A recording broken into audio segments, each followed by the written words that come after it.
Hare Krishna, this is Ameyatma, Das, little tiny Anu Das. I am a disciple of His Divine Grace, A.C. Bhaktivedanta Swami Prabhupad ki Jai.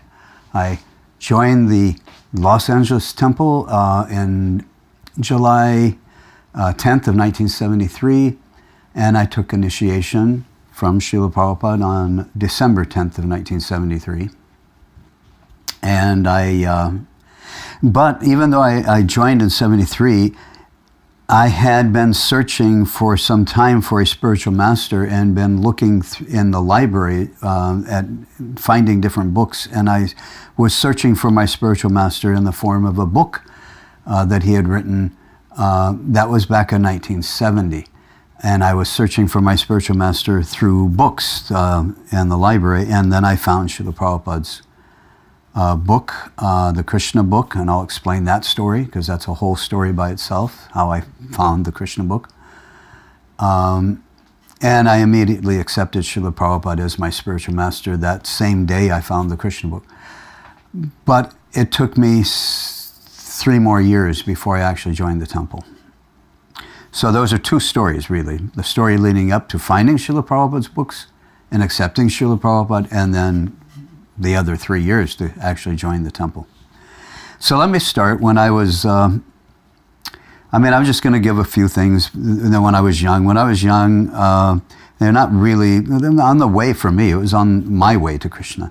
But when I was young, I, as far back as I remember, I didn't think like this 24 hours a day, but once in a while it would just cross my mind, it would just occur to me that I had a different life, and that I had another life before, and that it was a better life.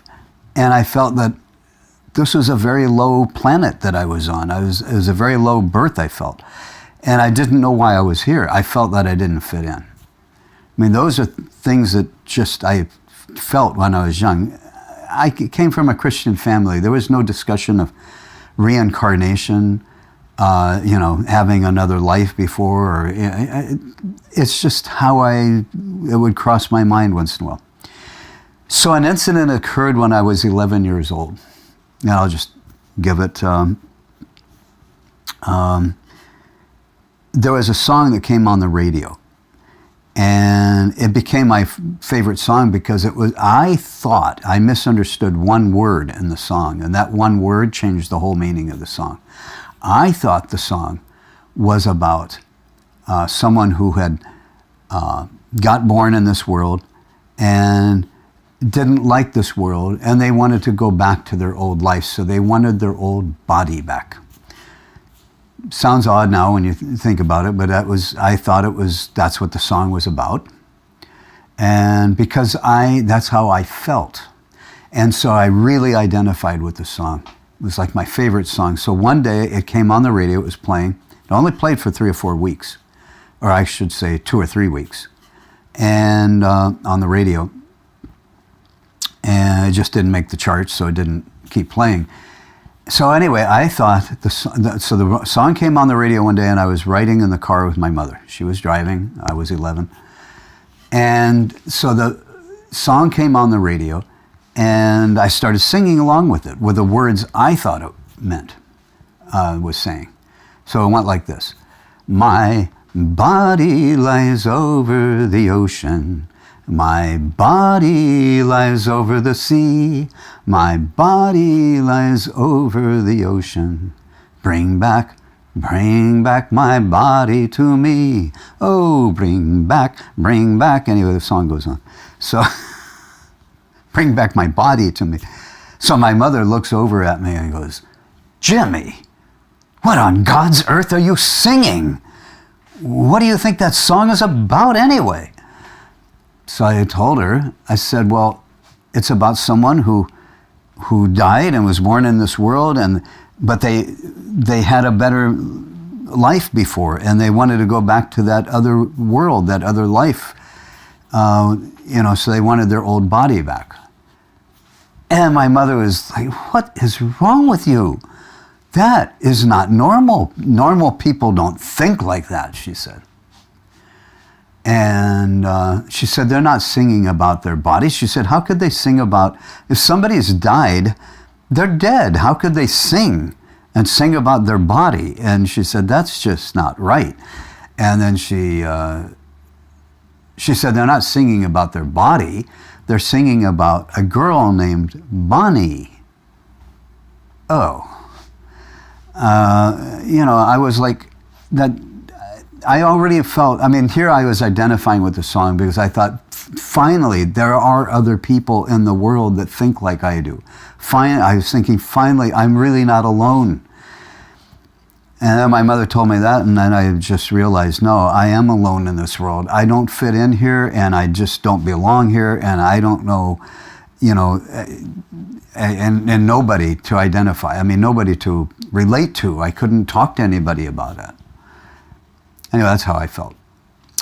And so, but an interesting thing about that song, it's nothing to do with Krishna consciousness. I'm just going to throw it out there as a little sidebar. It was interesting to me when I found out. I had not heard that song for 55 years, or almost 56 years. And I knew I was going to do this video. And I remembered, I knew I was at least 10 years old when this song came out, but I didn't know exactly how old. So I thought, I wonder if I can find it on the internet. And so I just did a search. My Bonnie Lies Over the Ocean. Bam, it came right up. And there was a number of people that recorded the song. It was actually a Scottish folk song from the 1700s. And so I guess in Europe, or not in Europe, but in the UK, it must be a little more famous than it is here. But still, some American, singers recorded it. But it was recorded. The recording that I remembered, because I remembered the tune, I remembered how it started off very slowly and then went into this upbeat, typical early 1960s, rock beat. And I was just, that's when I heard it, that's the first one that came on, and I played it, and oh wow, that's the song. So it was sang by a guy named Tony Sheridan. Didn't mean anything to me. It didn't ring a bell. I never heard of him before. But I just was looking, and it was actually the group who recorded it, the music. It was their very first recording. It was their very first record they had ever made, by the name of the Beatles. It was recorded in 1961 in Hamburg, Germany. It was released in the UK in 61, and then it was released in the United States in 1962. And that's how I know I was 11 years old in 1962. And it didn't play very long on the charts. It didn't go very far in the charts, so it didn't play very long on the radio. But that was just interesting, that because later in life, even though that song wasn't didn't have any esoteric spiritual meaning, even reincarnation or anything, but later on, some of the Beatles' music did. Cross the Universe by John Lennon was influential in my life. Then, of course, and that's, Jai Guru Deva, oh, nothing's going to change my world. So that song, of course, George Harrison's, My Sweet Lord, and Living in the Material World, and Gotta Get Out of This Place, by Lord Shri Krishna's grace, my salvation from the material world. So that, those songs, of course, obviously were. So that was just interesting to me, that song that I remembered so well from back then that I misunderstood was the very first record made by the Beatles. Oh, it's just a side note here, I just finished it up. Why was Tony Sheridan singing, and who's that? Was one of the Beatles? Well, Tony Sheridan was saying that the Beatles and he were performing at the same club in Hamburg, Germany, and sometimes they would overlap their, he would sing with them and they would perform with him, and John Lennon had booked the recording studio for a certain date, and he went in. You had to go in at that date. He had already booked it, and he got a sore throat, and his voice went out. And Tony Sheridan had helped them with, sang with them several times on that song. So he asked Tony Sheridan to come with them, and Tony Sheridan sang it. Long story, but anyway, and it's not really on my way to Krishna, but it was just an interesting side note. The next year, when I was 12 years old, in a history class in 7th grade, the textbook, we were studying about Hitler and World War II, and I'd heard about Nazi and seen movies and, many movies in the early 60s growing up on TV and things about World War II, so it wasn't anything that new to me. But the first time I read the word swastika, actually read it in a book that I remember anyway. When I read the word swastika, it was like a bolt of lightning was hitting me. It was like I knew that word, and it was something from my previous life, and it was something spiritual. It was something religious. It just I knew that word. And I knew it was from a previous life. It had nothing to do with Hitler, had nothing to do with Nazi. So I had to go to the library, I looked it up. It was a Sanskrit word, never heard of Sanskrit before. And it said that it's a religious symbol of the Hindu religion.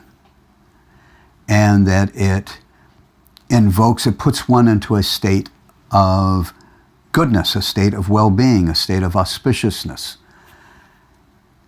And that's what the definition of Swastika means. So I become swastika. And yes, that's how I felt. And from that one paragraph about the swastika name that mentioned that it's a symbol of the Hindu religion, I understood I was a Hindu in my last life. And more than that, this is the only thing I'd ever read about Hinduism, I understood I am a Hindu. From that, because that connection with that word swastika was so strong when I read it, I just knew that this is something from my past life. It's my religion. It's something to do with who I am and my religion. And so just one paragraph. This is 1963 in Southern California. I didn't know anybody from India in school and anywhere. Never seen anybody from India. I didn't know anything about Hinduism. I didn't know nothing about the Vedas. I didn't know anything but that one paragraph. And I was convinced that I knew I was a Hindu in my last life, and I am a Hindu. At least I have whatever religion the swastika was connected with, that's what I was. And I just hearing the word Sanskrit and all these things just like brought back memory. That was when I was 12. Oh, and I tried to tell my friends at school, I am a Hindu. I was a Hindu in my last life. And everybody thought I was crazy. I got in trouble at school because I drew swastikas on a paper, and the teacher found out and sent me to the principal. The principal was violently upset, shaking me violently, angry, because he fought in World War II. And to them, that was a symbol of hate. And he kept calling it a symbol of hate. And I said, no, that's the symbol of my religion. And what religion is that? And I said, I'm a Hindu. And he's like, are your parents from India? No. Have you ever been to a Hindu temple? No. I didn't even know there were Hindu temples. And then he said, you're not a Hindu. And I said, yes, I am. And he didn't. So I got suspended for 2 days. And for drawing the swastika and for, according to him, trying to get out of it by lying that I was a Hindu. And I'm trying to tell him, no, I was a Hindu in my last life and I am now. It didn't go very far. And neither did it go very far with my parents when they saw the note that I got suspended for drawing the swastika. I'm trying to explain to them, it didn't go very far. I was 12 years old. I didn't know anything about, but that is what kind of significant things in my childhood, in my growing up. Later on, I found a book on yoga It was about Hatha Yoga. It gave one paragraph or one page on yoga meditation. I had no interest in when I saw the word yoga, I knew there was some connection to that, but I had no interest in the exercise, but I immediately felt a connection with meditation, and I immediately started sitting in the lotus position. It gave a drawing of the lotus position, and and chanting. And I didn't chant yet, but meditating on the Supreme, it said. So I started doing that and started preaching to people telling people at school about yoga. That's probably around 1965. I was probably around 14. Well, that didn't go very far. And I couldn't find anybody who was interested in these things at that time.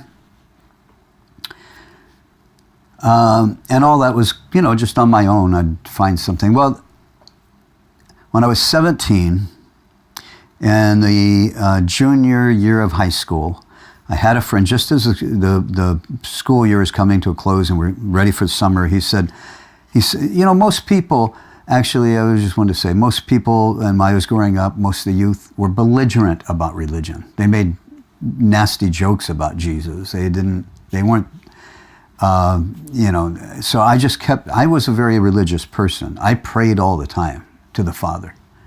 And I accepted Jesus as my friend, and I prayed to the Father constantly, and I just, even though my parents stopped going to church, I used to read the Bible a lot on my own. So he asked me, he said, there's a Christian youth group during the summer, and he said, why don't I come with him? So I did, started going to the Christian youth group. And that was, I was 17, and it would have been 1968 anyway. And at that, I decided, at the Christian youth group, I thought, this is it. This must be what I am here for. It's religion. I'm here to preach God's message. I should be preaching the gospel of Jesus. That's my mission. That must be why I'm here. So I had some other friends, another group of friends, and I went over to this one guy's house, Dave, and I told Dave, I said, Dave, I have found my purpose in life. And he said, oh great, what's that? And I said, Jesus, and he said, oh man, you're kidding me. He said, you're joking, right? And I said, no, I've given myself to Jesus, I've given myself to God, and I'm going to be preaching his gospel. And he was like, oh man, not you. Oh God, what in the world are you doing that for? And I said, because we give ourselves to God in this life, and we go to God's kingdom when we leave, at the end of this life. And he said, oh man, I don't want to go to heaven. This is God's kingdom, heaven, Christians, the same thing. He said, I don't want to go to heaven. He said, heaven would be like hell for him. And I mean, that's the opposite definition. I mean, hell is hell. Heaven is supposed to be heaven. So I'm like, what do you mean that heaven would be like hell? And he said, because he said, I don't care about God. God's an old man. He said, he doesn't know how to party. He doesn't know how to have fun. He's just an old man with a big, long beard. And he said, he's like an invalid. He's, there's no fun there. He wouldn't know how to have fun.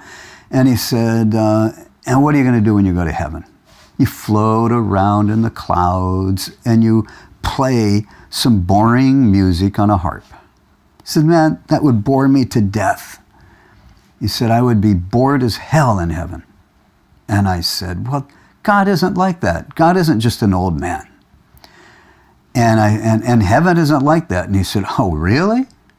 He said, that's all he's ever heard. God is some old man, and you just float around in the clouds playing this boring harp music. And I said, no, that's not what heaven is. And that's not how God is. So he's like, well, then you tell me what it is. I never heard anything more other than that. Well, I started thinking about it, and I didn't know how to answer him. Because really, that's all I had heard too, but I knew it wasn't right.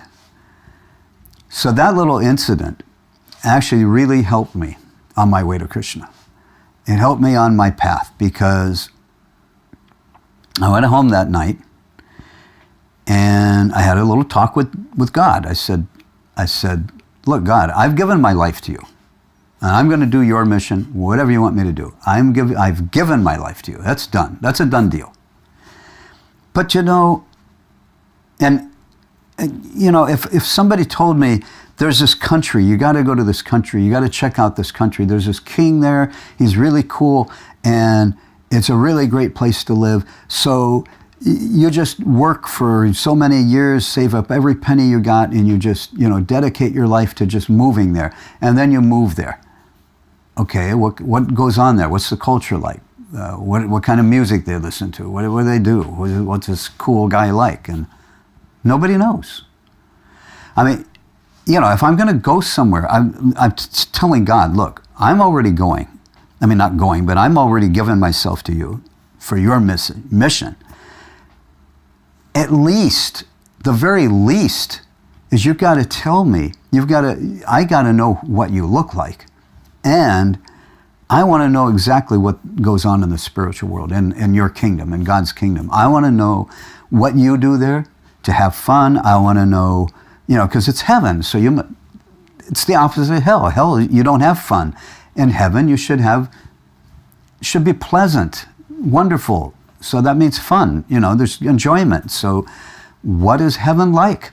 And what is your kingdom like? And what do you really look like? Because I know you're not just an old man.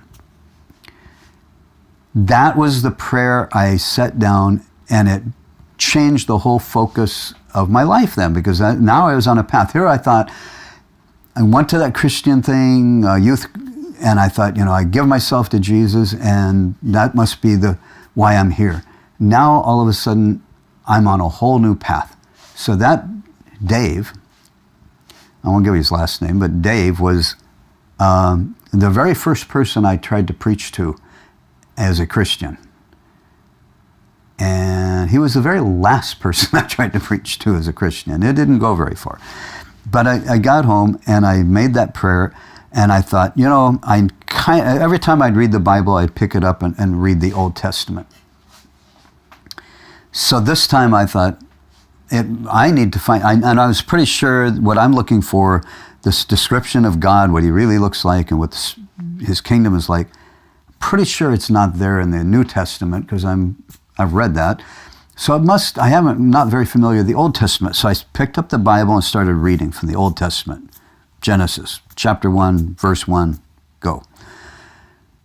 The more and more I read, the more and more I became totally depressed. I just felt like I felt like my consciousness was coming down by reading the Bible, the Old Testament. Now that's probably going to, something was going on here. Anyway, that's probably going to not go over good with Christians, but there was a reason, because I was setting out to find real knowledge of God. The further I went in the Bible, I read the whole Bible, and it seemed like the only message, the main message of the Old Testament was there is one God of Israel, and you have to accept this one God of Israel, or you are doomed for eternity in hell, fire and brimstone and suffering. You've got to accept the one God of Israel. But who is that God? What does he look like? What does he do? What clothes does he wear? What music does he listen to? What food does he eat? Who is he? And what goes on in that kingdom is his kingdom. Why would I want to go there if I don't even know what it is? So I set out as a goal to find that information, to find that knowledge. And as a Christian, born into a Christianity, the Bible is the Word of God. It's the Word. There isn't anything higher. This is it, the Bible, according to for a Christian. And here, the knowledge I was seeking, I was looking to dive into this ocean, and I couldn't even get my little toe wet. It just felt like there was nothing there that the knowledge that I was seeking about real, intimate, detailed knowledge about God. At first, I was a little depressed because I'm thinking, this is it. This is all there is in this whole world. This Bible is everything, and this is all the knowledge they have about God. I went to the library, and I'm trying to find other books. I'm finding other Christian books. I've looked into the history of how the Bible was written. I was studying and studying. Anyway, I finally looked, and a Koran. A Torah. And then I'm like, there are other religions out there. And I thought, so it isn't, Jesus said, I have more to say, but you don't have the ears to hear. So I'm thinking, their religions, they accept God, and there's only one God, so if they accept God and they accept one God, and, it's the same God. So I thought maybe there's other knowledge in these other books. Anyway, so I started looking at the Torah, and that I realized the same as the Old Testament. I've already been there, done that, didn't have the knowledge I was looking for. I looked into the Koran. Koran was almost the same as the Old Testament, just a little bit different twist, a little bit different angles, basically the same message. And both the Jewish religion and the Islam both said, we're too sinful to know the form of God. We're too sinful to look on God's image. We're too sinful to see him or to even say his name. And that I didn't agree with. Well, I agreed that I'm sinful, but I didn't agree that that was wrong. And besides, I felt that was maybe where they were then. Where I am right now is I need to know what God looks like. That was, I need to know the details. Anyway, it set me off in that search. So that was going from the summer of 1968. Now it's getting into probably around almost 1969. So I'm looking more outside of the box, more away from Christianity. And now I've looked at the Torah, I've looked at the Islam. But then I found a book called Tibetan, I found books on Tibetan Buddhism. And, you feel like you're getting warmer or colder, that game the kids play. You're getting closer to something, you're getting warmer, you're going away from it, you're getting colder. And I found the Tibetan Buddhism book. I felt I am getting really warm now. Actually, because I'm looking for spiritual, something deep, something meaning and deep. And I looked at the Buddhism, and it's like, it's very spiritual, it was very deep. It was like, Eastern thought. First time I got into Eastern thought. But the thing about the Tibetan Buddhism, the book or books that I found, at least the one book, it had Sanskrit. Not the Devanagari script, but it had Sanskrit mantras, and it must have been quoting from the Padma Sutra or something, but it was these Sanskrit, and I never came across the Sanskrit. I had, with Swastika, heard about it from then, but this is the first time I actually saw mantras. But the one mantra that book was teaching as a main mantra was the Om Rim Shing Kling Mani Padme Hum. Om Rim Shing Kling Mani Padme Hum. So I started chanting that mantra, and I added it to my yoga meditation that I was doing, sitting in the lotus position. And now I had a mantra to go with it and chant. And I thought, this is so spiritual. I am really getting close to what I was looking for. This is so spiritual. It's deep knowledge and, deep thought and and going within and I was on my spiritual journey.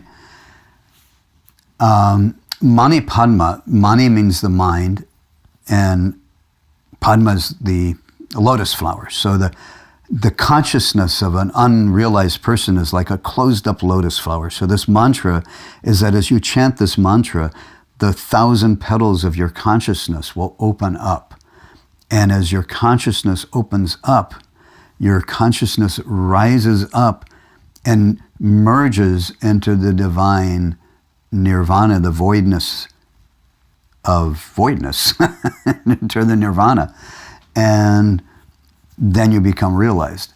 And you achieve your moksha, you achieve your liberation. And I was thinking, oh, it's so spiritual, it's so I'm on my path, I've found, I was like, found something. But it's the first, like I said, the first of Eastern thought. But one day, I sat down and started chanting. I had been chanting for about 2 months. And one day, and all of this without a teacher, without anybody else interested, it was just from the library books, finding these things. And one day I sat down and I started chanting. And I just started chanting this mantra, Om Hrim Shing Kling, and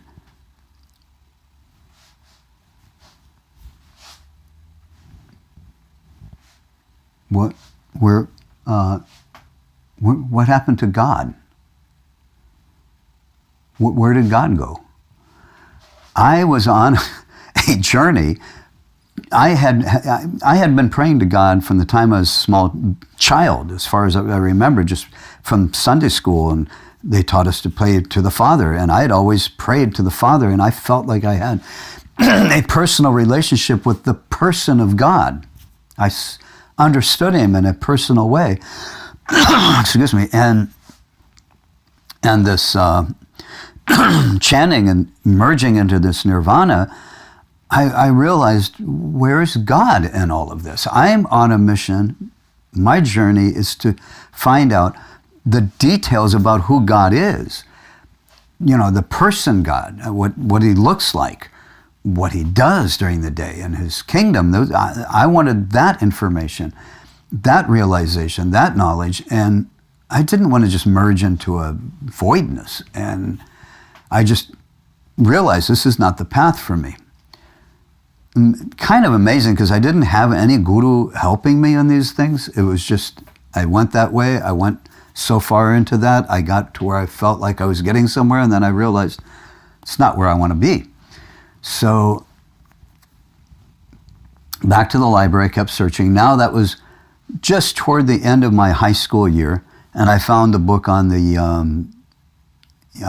autobiography of a yogi by Paramahamsa Yogananda, the SelfRealization Fellowship. And that was interesting, but still it didn't give the knowledge I was seeking, but it was interesting. It was an exploring. I was like out exploring in the forest and just finding something for the first time.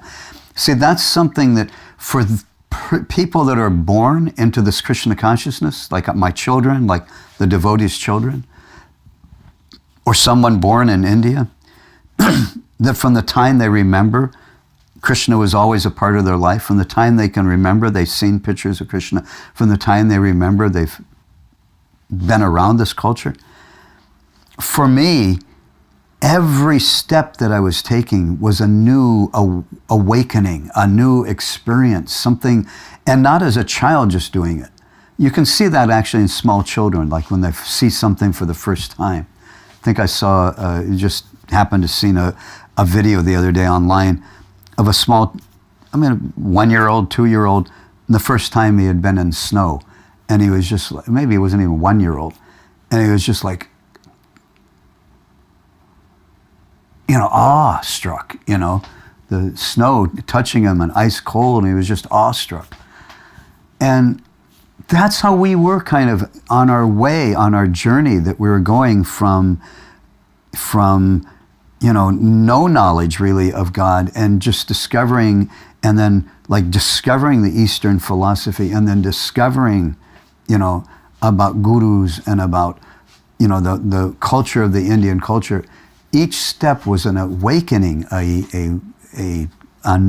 something new, a new finding, like an archaeologist going out and finding something, and finding an old artifact, finding a bone of an animal that's never been found before, finding something, it was all just amazing, awe,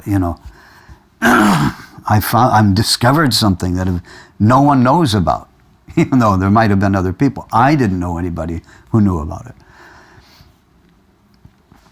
So that took me to the end of my high school years. Now I was going into college, 1969, summer of 1969.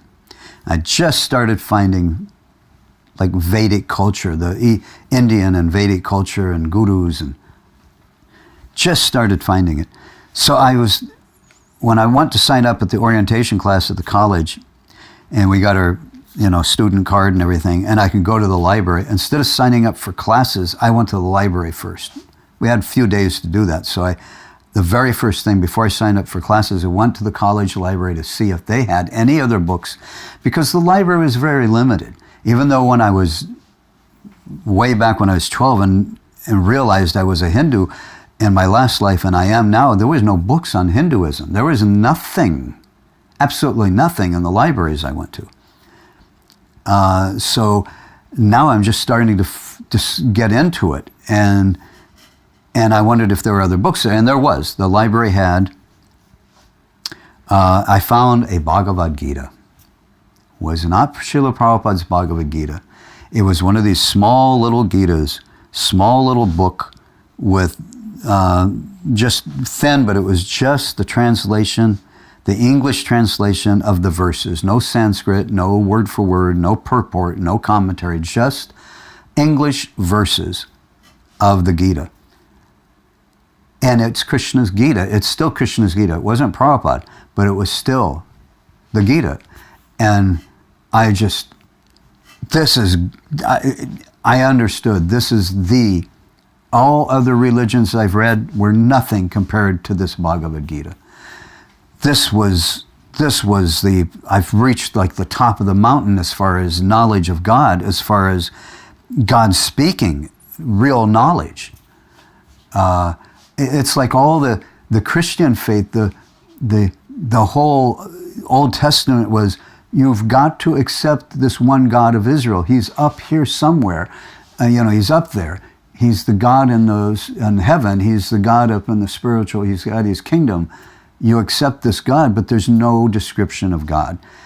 And the knowledge itself is that you just have to accept this one God. There are some social, religious principles, some social rules that you follow and things like that. Be good to thy neighbor, don't covet thy neighbor, don't, all these little rules and regulations of society, but there was no real spiritual knowledge. God created the world in 7 days, he said, let there be light, and there was light, but there was no scientific explanation. Getting into the Bhagavad Gita was like a scientific explanation of spiritual life and realization, and it was substance. Here I was looking for what God looked like. I was looking for God's pastimes. What does he do in the spiritual world? I was looking for that, and before I found that, I found substance of knowledge, of spiritual knowledge. And I was just like awestruck. Again, each step of the way was just like a discovery.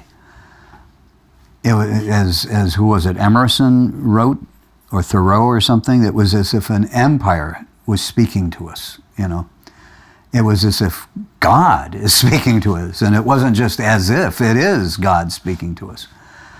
And I understood, and I immediately started telling all of my friends.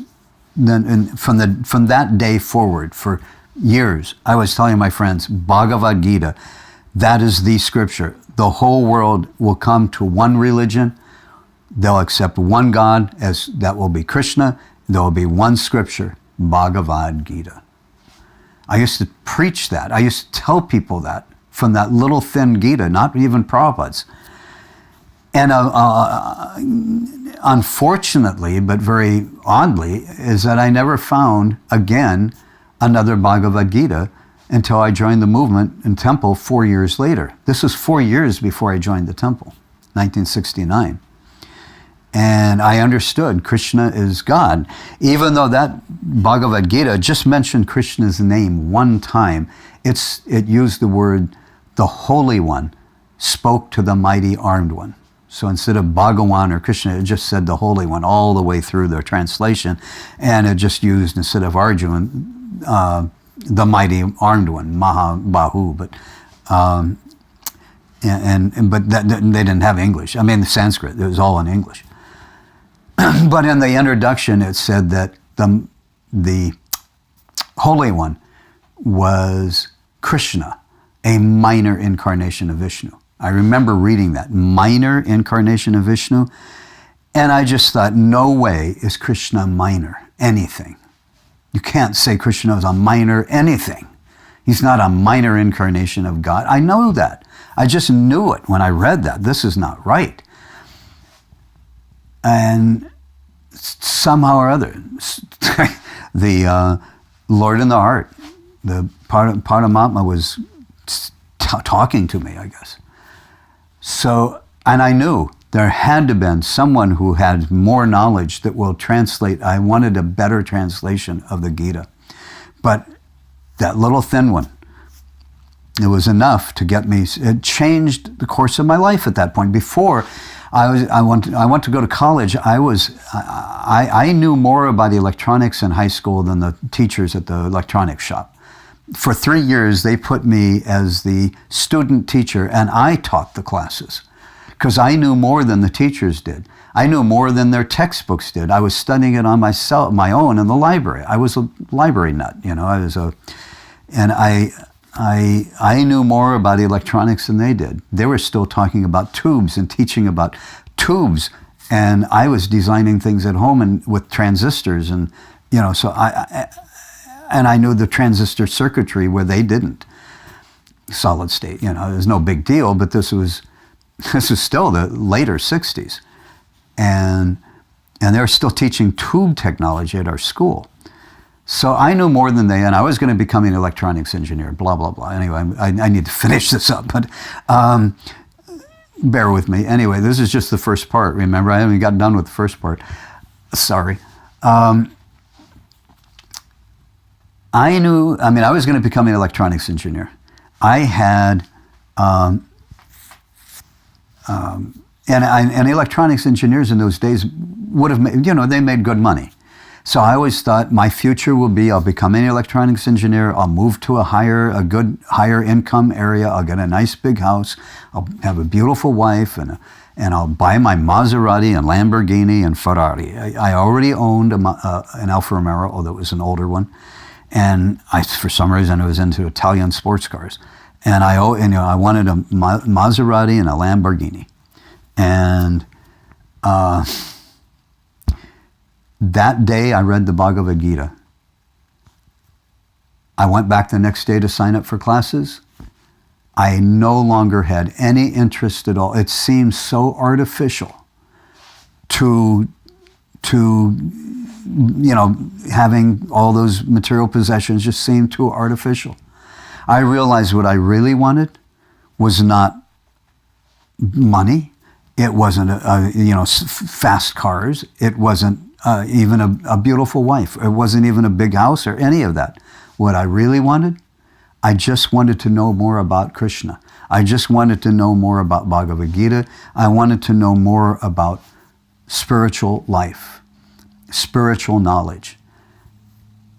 And so that Gita, even though it wasn't Prabhupada, just totally changed the whole direction of my life.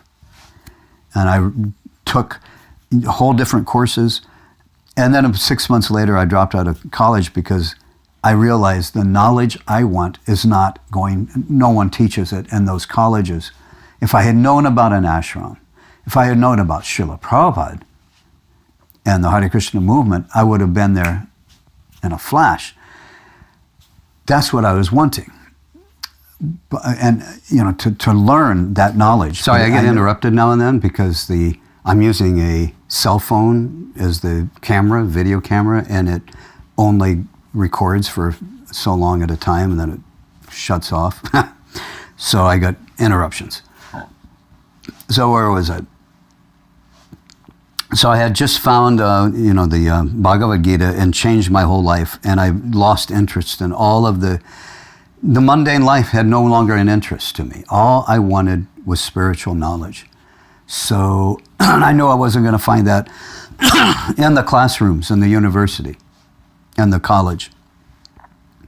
But I was finding, what knowledge I was finding was in the library. So the library became my ashram. And right after that, right after I found the Bhagavad Gita, that college library did not have any other books. That book on the Bhagavad Gita was just about the only real book that they had on Indian thought, from Vedic. So, but after I found the Bhagavad Gita, I went to my public library that I went to is the West Covina, Los Angeles County Library in West Covina branch. And it's not that big of a library, but all of a sudden, after I found the Bhagavad Gita, all of a sudden when I went back to that library, they started having more. Every time I'd go, every other week that I'd go to the library, there'd be more and more books on Vedic thought, on Indian thought. And books about different gurus, books about, the Patanjali's Yoga Sutras, the Shivite had a big, thick book on all these different mantras, a mantra to chant before you touch your feet to Mother Earth, a mantra you chant, all these different things, and I'm just almost overwhelmed with all the books that were coming. But the one book that really I liked, other than Bhagavad Gita, which I only had for just a few weeks, that was the only Bhagavad Gita I ever looked at, and it was just for a couple of weeks, until I joined the temple 4 years later, in 1973. That Gita, but didn't have Sanskrit, but one of the other main books that I found at the public library was the first 16 books of the Upanishads. And it had been written in the 1800s, and I don't remember who wrote it. I didn't write down the author's name. But it actually was written just like, in the book I got was republished in 1920s. It was reprinted in the 1920s. Now, I don't know if that person who wrote it had an ashram and some of his followers republished it or what, but the book I got was printed in the 1920s. It was an old book at that time. And it had actual real Devanagari Sanskrit for the verses, the Upanishads, and it had the Roman transliteration, the word-for-word meaning, the English translation, and commentary instead of purport. But it was the exact same format as Srila Prabhupada's Srimad Bhagavatams and Bhagavad Gita, and it used the same diacritics. The line over the A for a long A, the dot under the R for the re sound, the same diacritics that Srila Prabhupada used. And I had that book checked out for 2 weeks, had to take it back, renewed it for another 2 weeks. I had it for 1 month, and that month I learned to read the Devanagari Sanskrit because it had the same thing, exactly the same thing that Prabhupada had on the back of his books, the Sanskrit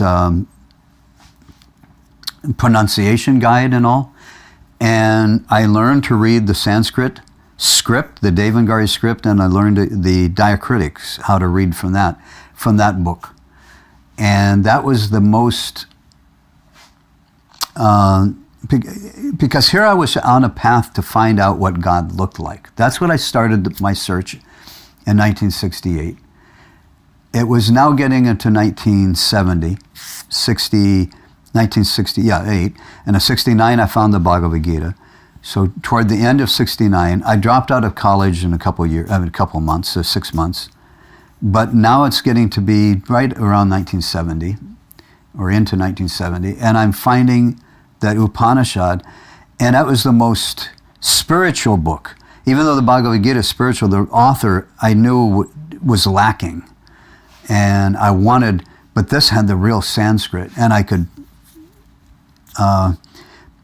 anyway, that was, but when I checked that book out for 4 weeks and I went to get it back and I went and it wasn't there, I tried next week, not there, I tried another week, it's not there. Finally I went and asked the librarian about it, and she said there's an elderly librarian at that West Covina library, she said, that was ordering Vedic books from all Indian thought from all over the California state library system, public library, including the universities.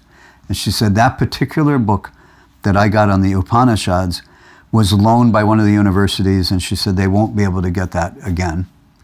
And so that librarian, who I never met because she worked during the weekdays and I only came in the library on the weekend, I never did meet her, but she started supplying me with all of these books. And so I had a supplier that every week or every other week I'd go to the library, there'd be different books on Indian thought, the Patanjali Yoga Sutras, like I said, books on Shiva, Shivite, and then, because there wasn't computers, we didn't have desktop computers. The library didn't have a desktop computer. There was no way to do a search, no internet search, no Google, no, you couldn't just sit down and do a search to find anything about Krishna, anything about Bhagavad Gita. That's what I was searching for. And you had to look in card indexes and read the description of what the book was, and you had to try to go and buy titles and buy, just to try to, it was all manual research work. And I finally found a book by Ramakrishna, or about Ramakrishna. And I felt like I was touching something dark. I looked at his picture and I just tried to read a little bit of the book and I had to put it down. That's how the Supersoul, every time I'd come with this person, this person's not bona fide, this is not right, that person's not teaching right. That Upanishad I felt was good. I felt that was actually a good translation. The Gita, I only had it for a few weeks. It was enough there to give me the insight, but I knew there would be a better translation if I could find someone who had a better translation. Then I found Vivekananda's book, and he didn't quote the Sanskrit, the Tad Vidi Pranipatena Pranipashnena Sevaya. He didn't quote the Sanskrit, but he gave the English that if you, to make advancement in spiritual life, you had to find a spiritual master. The spiritual master who is self-realized, who knows the truth, then he can impart that truth to you because he knows the truth. He didn't have the exact translation of Prabhupada, but he had that verse. And when I read it, it just like, why didn't I think about that myself? Why? I am trying to find knowledge about God directly. I want God to give me a book that tells all the details about God. I'm just trying to find God directly. And here I should be trying to find a spiritual master who knows God, and he can tell me everything.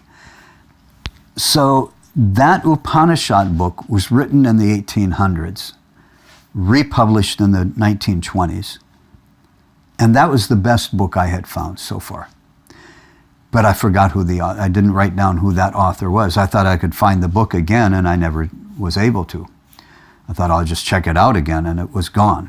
Vivekananda, I read that one should find a spiritual master. I started looking, and the book and the library all of a sudden had books about Shirdi Sai Baba, Mera Baba, all these Babas, all these sannyasis, all these swamis, and every time I look in a book, I'd go, not this person. This person doesn't know the truth. That person doesn't know the truth.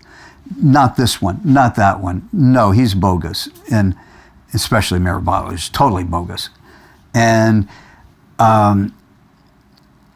that's what I was going to say about the Upanishads. It was written so long ago, and I started reading about Maharishi and current yogis, sannyasis. I can't remember if it's Chenmayi, I don't know who it was. The different yogis that were there in the 1970, or 1970. It was now 1970. And I was still on my search. I had started the search to find out who God was in 1968. But it was only 2 years, but it seemed like 2,000 years to me. Could have been 2 million years. It just seemed like I was on a it was taking a very long time. I'd only been searching for a spiritual master for a short time, but it seemed like a very, very long time. But that guru, whoever wrote that Upanishad, I thought he was more of a real guru, and so I thought my spiritual master must no longer be living. All these current gurus, I thought they're all bogus. They're all charlatans. I want a real spiritual master, one who really knows the truth, one who can tell me exactly what God looks like, one who can tell me everything about God. I want a real guru. And I thought the only way I probably will find a guru is to find him in his books. That my guru is probably no longer living, but he must have written some book in the 1800s or something. I'll find that book in the library. Someday it'll come. And then I'll find everything I want to know about God. And that became my prayer for some time, my search. Well, it got into 1970, the summer of 1970. And I had a showdown with God. This was it. This was our showdown. This is it. Didn't start off that way. By then I had gotten one little picture of Janardhan on an incense package, a spiritual sky incense package. Had a picture of Janardhan. I hadn't even seen a picture of Krishna yet, but it's a picture about this big, small picture of Janardhan. It was on an incense package. I had taken that and put it on a shelf, and I used to offer incense to it, because in the Bible it teaches about offering incense. I didn't know about offering it like this, but I would just light the incense and set it next to the picture. And I started praying to that picture. I didn't know that's what Krishna looked like. I didn't know who Janardhan was, but I just knew it was some divine figure. I know it was God, but I didn't know, what. And so I started, so one night, Friday night, it was a Friday night in 1970, in the summer, I started praying to Janardhan. I started praying to this picture of Vishnu. And I didn't even know Vishnu. I just didn't know who he was, but I started praying to him as God. And I said, first it started off as a request. I said, I want you to send me the book now. I need you to send me my spiritual master. You have to send me my spiritual master now in the form of a book that he's written. And that book will tell me everything about you.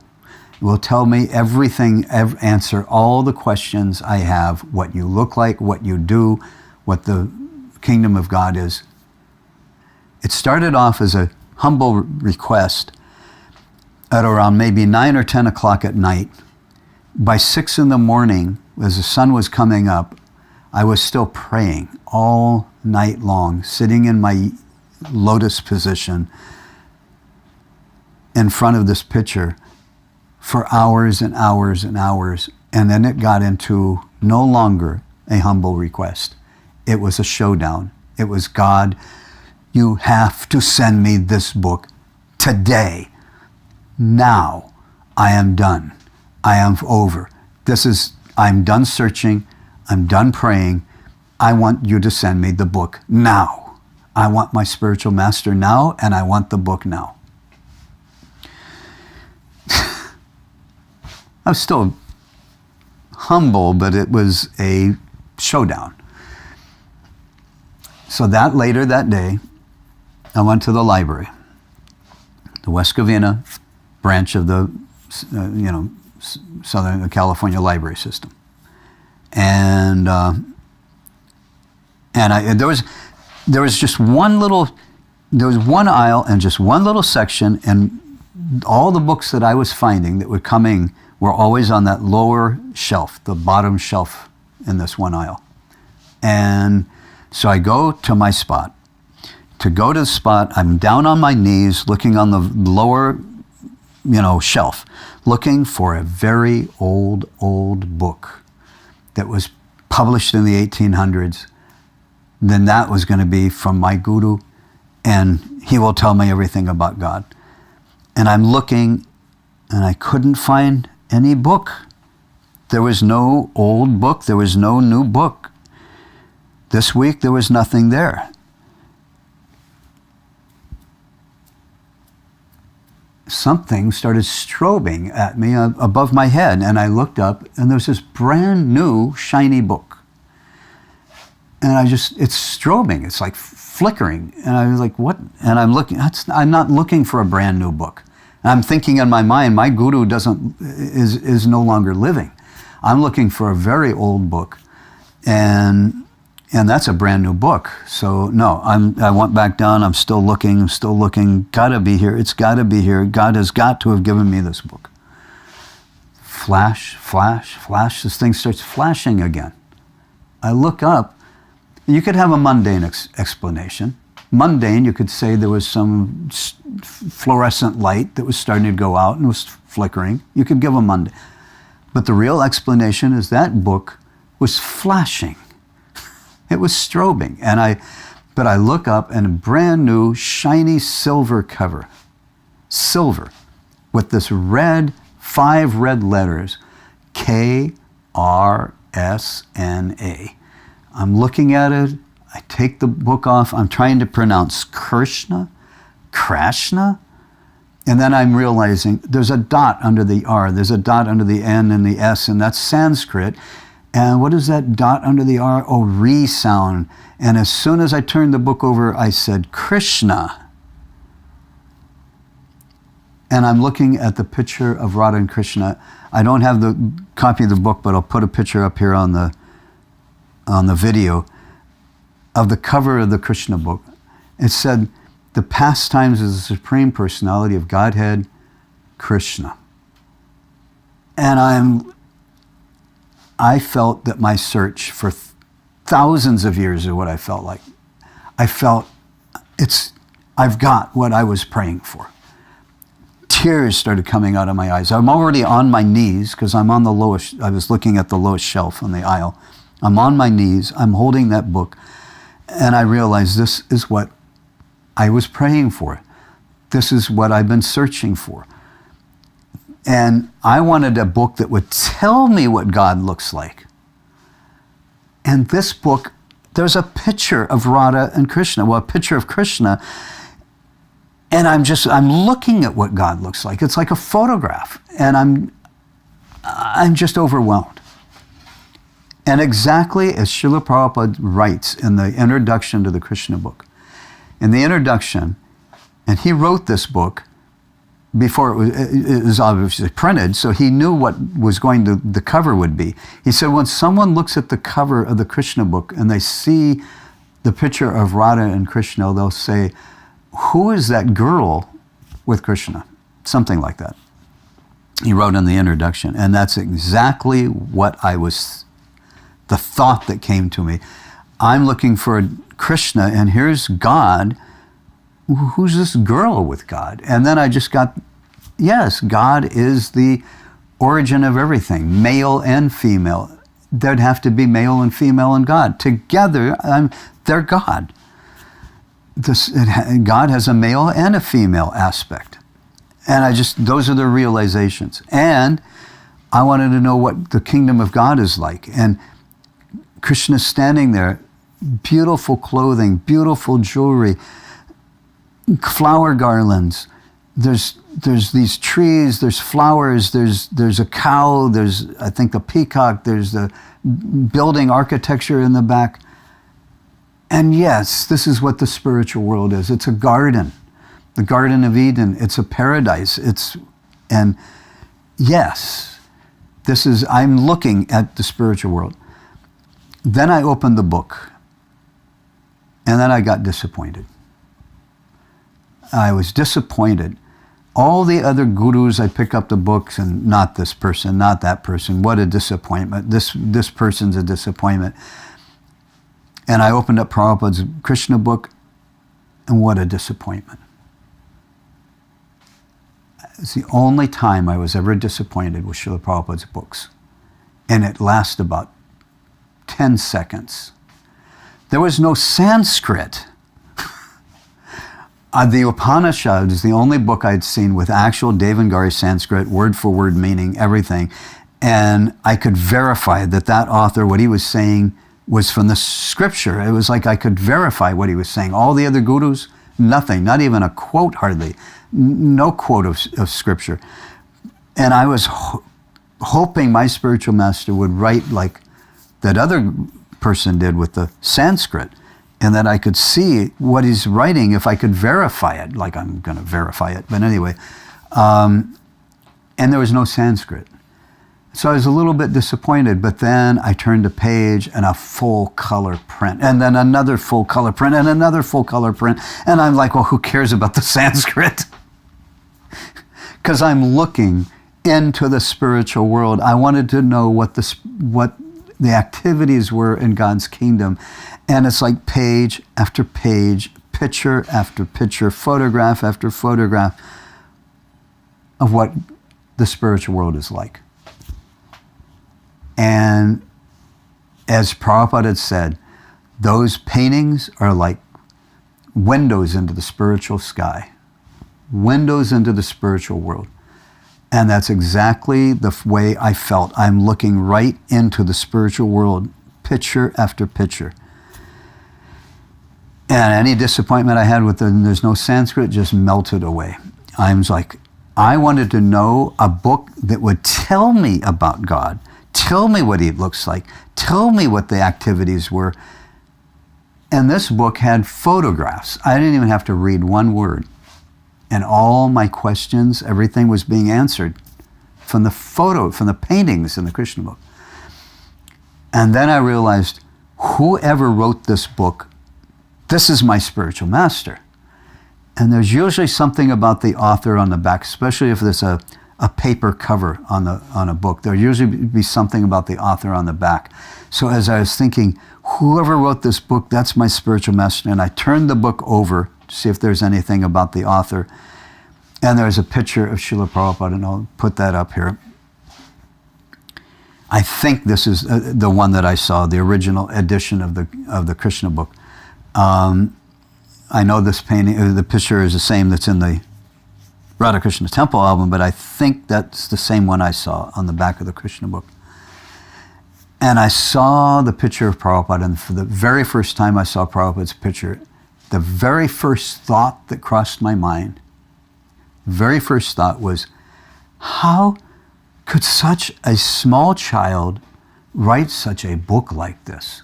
Such a big book with such deep thought. And I hadn't read the words yet, but you know, the paintings were there. And how could such a small child write this book? And then the second thought that came was, I'm looking and it's a small child in an old man's body. That explained everything. I didn't think those were odd thoughts at all. Those are the very first thoughts I had of Srila Prabhupada when I saw his picture. He's such a small child. How could he write this book? Oh, he's a small child in an old man's body. I wish I would have gotten a chance to have given this description to Srila Prabhupada himself, just to see what his reaction would be and how I got the book. And we're not done yet. Just 1 second. So after I found Srila Prabhupada's picture and accepted Srila Prabhupada as my spiritual master, the next thing I thought, how can I tell my friends? In 1969, the year before, when I found the Bhagavad Gita and found Krishna as the speaker of Bhagavad Gita, and I told my friends about Bhagavad Gita and told them about Krishna is the name of God, and people I couldn't get anybody interested. So now I'm thinking, how am I going to get them interested in Krishna? And I mean, in this, I want to show them pictures of Krishna. This is what God looks like. This is what he does. These are activities. How am I going to get them interested? And as soon as I thought like that, I opened up the book, and there's Words by Apple, an introduction or preface, whatever, by George Harrison of the Beatles. And I was like, wow. It's like everything was just like falling into place.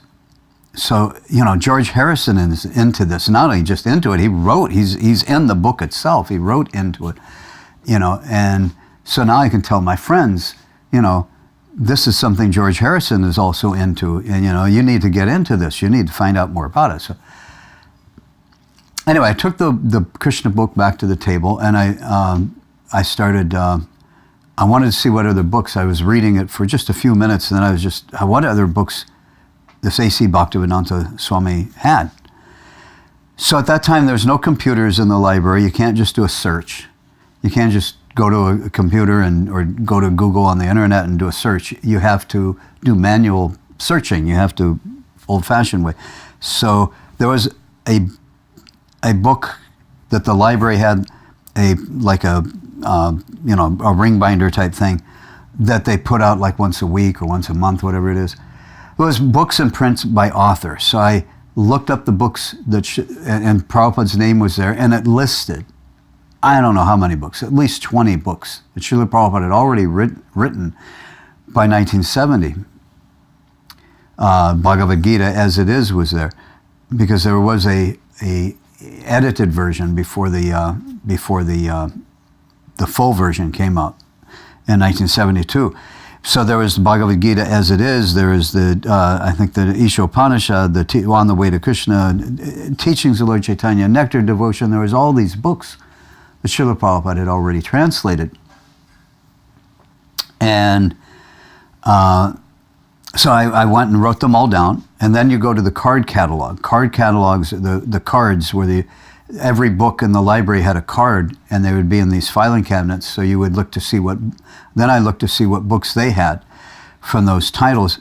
And they had two other books, Teachings of Lord Chaitanya and the Nectar of Devotion. Now the Teachings of Lord Chaitanya, when I was studying the Buddhist philosophy and reading about Buddha, and it told how there was the sannyas orders for the Buddhist monastery, and they use the same names as from the Vedas and the Vedic system. So they listed like Sarasvati, different ones. The only ones I remember was Sarasvati and Chaitanya. I remember reading that name in the Buddhist book, Chaitanya, and it just like, wow, I know that name. It's like it brought some memory back. I know that name, Chaitanya. It was such a beautiful name, I thought. And that's the main one I remembered from the Buddhist, and it meant life force. So when I saw that Srila Prabhupada is this person writing about Krishna, telling all about Krishna, the Supreme Person of Godhead, had a book called Teachings of Lord Chaitanya, and I thought, why is he writing about a Buddhist teacher, some Buddhist monk called Chaitanya? Anyway, very shortly, I looked into the book, and it was saying that Lord Chaitanya is Krishna himself, and I'm like, anyway, so I take those three books, and I take them up to check them out. I walk up to the lady there, librarian, to check out these three books. And she sees those three books. I set them down, and she goes, "How did you get those three books?" Now, at first I'm thinking I'll just tell her how I found the books in print by author and went to the card catalog, that whole thing. But then she said, "I just put those books out less than an hour ago, and they're on 3 different aisles, different shelves, different aisles. You can't get those books by accident." She said, "So tell me, how did you get those 3 books?" She was like, "Really?" Because she had just put them out. And she was like, then I thought, well, I'll tell her the real reason. So the real reason, I said, is that I prayed to God, and I said last night I prayed to God, and I told God I want this book, and it will tell me all about Krishna. And I said, and so I said, "God, you have to send me this book." So I said, so God sent them. And she was like, she almost fainted, She was like, caught herself, and she said, just yesterday, a man came in wearing white flowing robes with a shaved head and a ponytail. And he just walked in. I think she said there was another person or so with him. But this man just walked in with these 3 books and set them down just like I did and said, "Here, God wants the library to have these books." And she said, "Do you know who that man was?" And I, seriously, what I thought, because I made this prayer to God, and I basically, told God, "You have to send me those books. You have to send me my guru, in the form of the book he's written, and that will tell me everything about you, and you have to do this. So I just told her that was an angel. God, I said, because I asked God to send these books, so he sent one of his angels with these books. Actually, I thought that. And the librarian was like, really? This time she had to catch herself from just falling over. And because anyway, just the circumstance of what happened. And then, and she told me she just put those books out there, 1 hour. So imagine, I prayed for them. I show up just after she puts the books out, and I find them. Now, there's another part to the story, and I'll get to that in just a minute. There's another backside to the story I have to explain. But I brought the Krishna book home. I brought the 3 books home.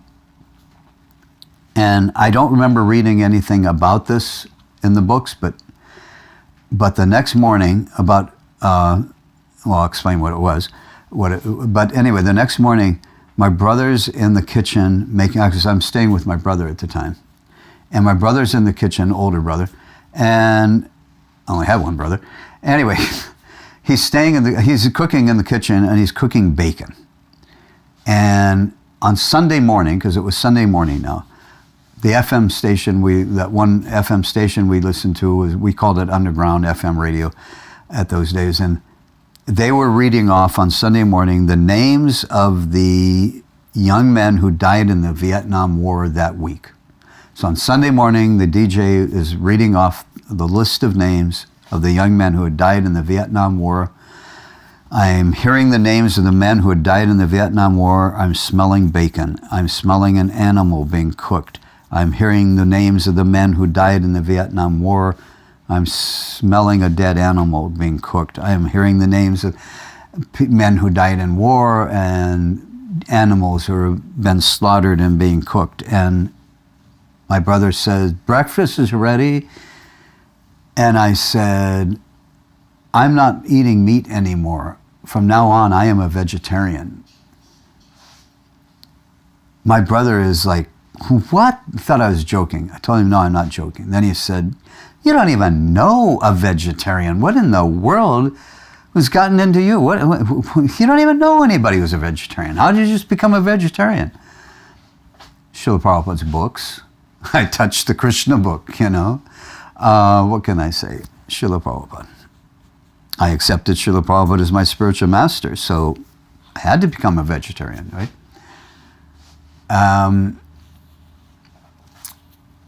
So I said there's a backstory to this, how I got this book. Well, in 1970, I don't know when it was, 78, 79, sometime 80, there was a BTG article, a devotee had, of how he came to Krishna Consciousness. And I read it, and it was inspiring, and I thought, I have my own story. And I hadn't even thought about it after I joined the temple. I never told anyone how I found the Krishna book. I never told any of the other devotees. And maybe when I first moved in, when I was first coming to the temple, I think I told 1 or 2 devotees. But anyway, I never told anybody the whole story. And so I wrote it down. I think it was around 78. I wrote the whole thing down to submit it to BTG for an article, but I didn't ever finish it as an article. But at least it was fresh in my mind when I wrote it down. Still. And when I joined the temple in 1973, Jayatirtha was my temple president. He became GBC, then he went and left the LA zone. But in 1981, I had gone to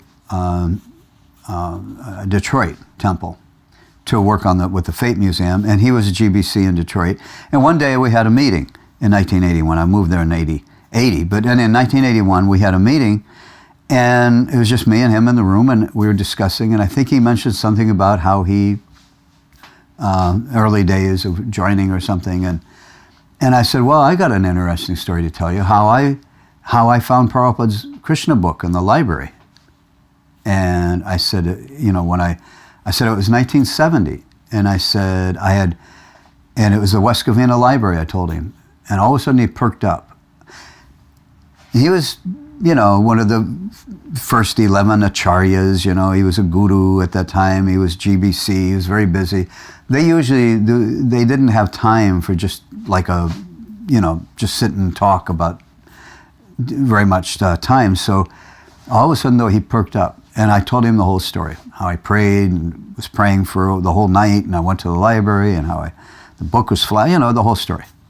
And I got to the part where I put the books down, the librarian was all, like, how did you get these books? And then I said, and then she told me that just yesterday, this young man came in with the flowing white robes and the shaved head and a sika, and he just put those books down, those 3 books, and said, here, God wants the library to have these books.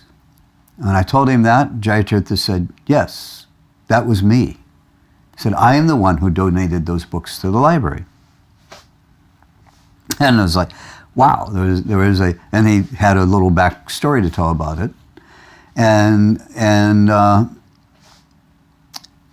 it was amazing how, because at that time, I had just told my wife this story. I just got married in 1981, and I just told her a little bit about the story, not even the whole thing yet.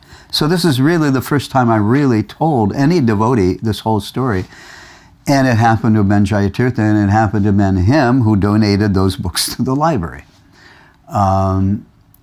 So he told me what happened is this was in the summer of 1970. They had just gotten in the first case of Krishna books from the printer. And this was the very first books they got in of the Krishna book. And it's a big book. It's a big hardbound book.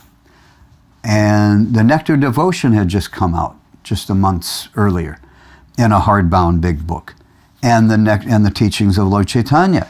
And these are all big hardbound books. And up till then, there was a Bhagavad Gita, but I think it was a softbound book. It was an edited version of the Bhagavad Gita. So, as it is, the first printing it was a smaller book. But these were big books, and the devotees didn't know how to distribute them yet. Up till then, they were just like handing out an incense stick and hoping someone will give them a quarter, and they'll give them a Back to Godhead magazine for a quarter. And, if they gave a little more, they'd give them a little on the way to Krishna or something. So this, though, these were big books, and they didn't know how to distribute. So they just got the Krishna book in, and Jayatirtha was thinking, Jayatirtha serviced incense, spiritual sky incense. He worked with Spiritual Sky Incense, and they would sell the incense to stores, and he would service the stores. He'd, go in and refresh the stock and give. And so there was a head shop in West Covina. It was just called Head.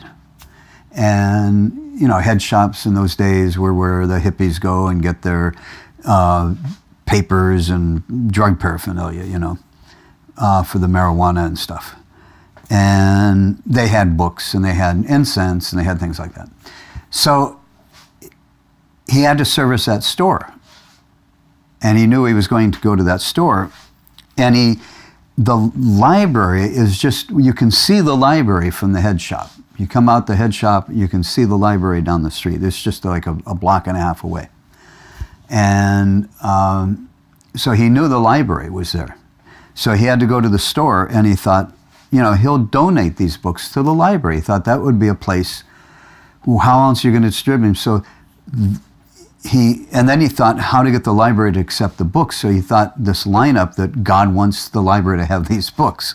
So he walks in, does that, and then the very next day I come in and say, yes, I prayed to God for these books, and so he sent an angel to deliver them here. And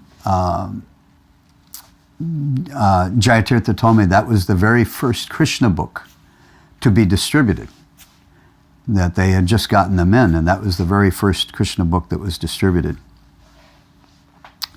And by Krishna's, Prabhupada's mercy, I got that. That was the book I got. Of course, I didn't keep the book. I checked it out, renewed it, and turned it in one time, and then it was gone for a little while. Somebody checked it out, and then I checked it out again, renewed it, and then I just kept it for about a year. And my mother started getting these bills for the book, and I told her, well, look, let's just pay the book off, but I'm going to keep the book and just say it got lost. She said, no, you're taking that book back. She said, I don't want you to have that book. It's a bad influence on you. You know, later she changed her mind after I joined the temple, but at that point she didn't know what it was. So I never kept the book after that. But anyway, that was the very first original Krishna book, first one to be distributed. So that was 1970, summer. I didn't know about the temple. There was an address for the Wastika in the book, but I didn't know about temples. I didn't know about Sunday feast. I didn't know, there was Prabhupada's books. I accepted Prabhupada. I saw that he had translated a Bhagavad Gita as it is.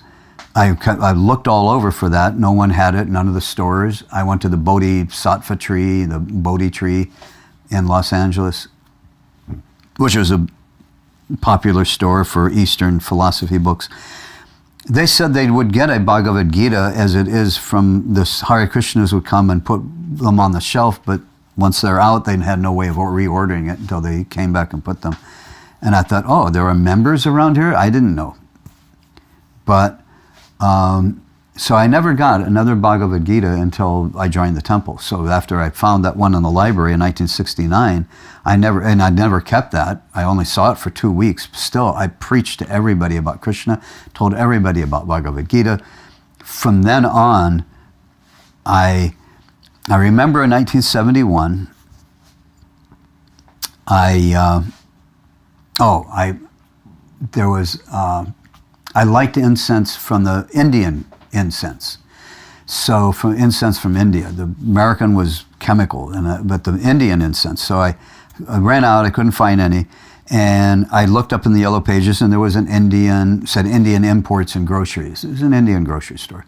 So it was in Bell Gardens or something way out. It was like a 40-minute drive from my house. So I drove there just to buy incense.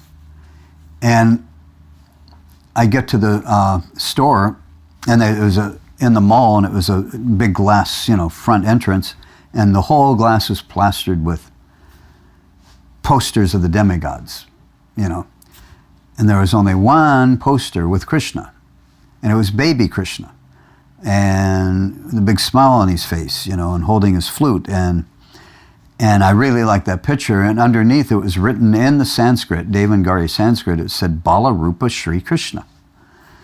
And I could read the Sanskrit, remember, from the Upanishad books. So I went into the store, and the first thing I asked him, I said, "How much is that poster of Krishna on the window?"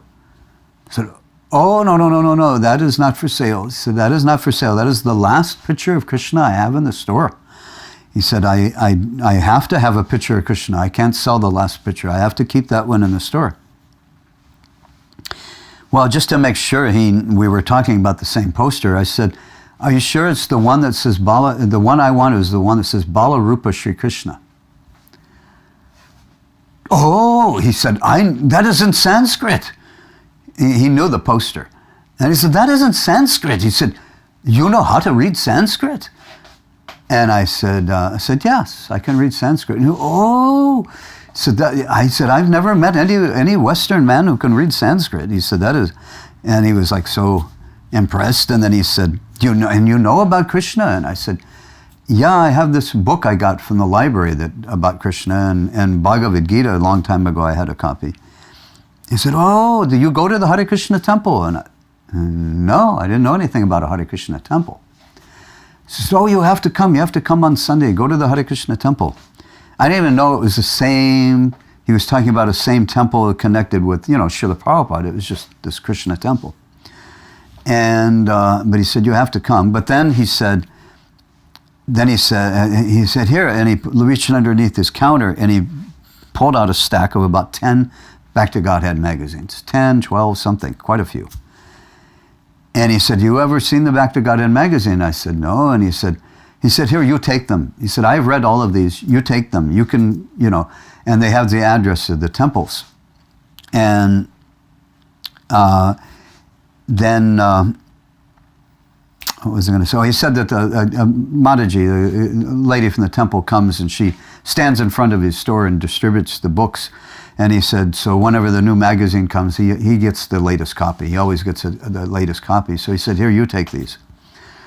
So I took those magazines. Now I had the addresses to the temple, to the LA temple and to other temples. So I went to the LA temple. And I don't know if I went too early on Sunday or if I went in a weekday. I don't know, because it's talking about Sunday feast. But every time I went to the LA temple, and this isn't the first, this is the first time, but it wasn't the only time, I'd go to what I thought was a temple room. The temple room is now, where the temple is room now, but at that time, the actual temple room was in the back, down the aisleway.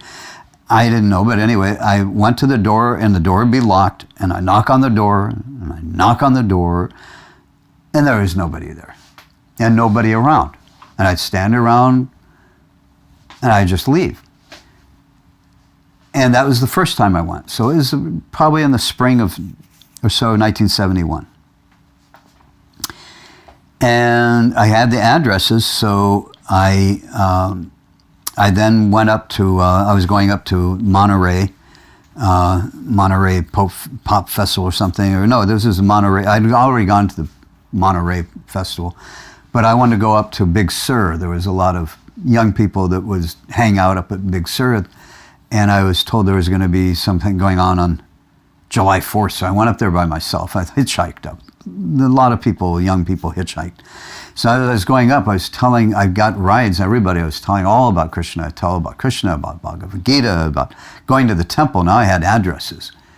And these 4 people, I can't remember, there was 4 guys in a car picked me up.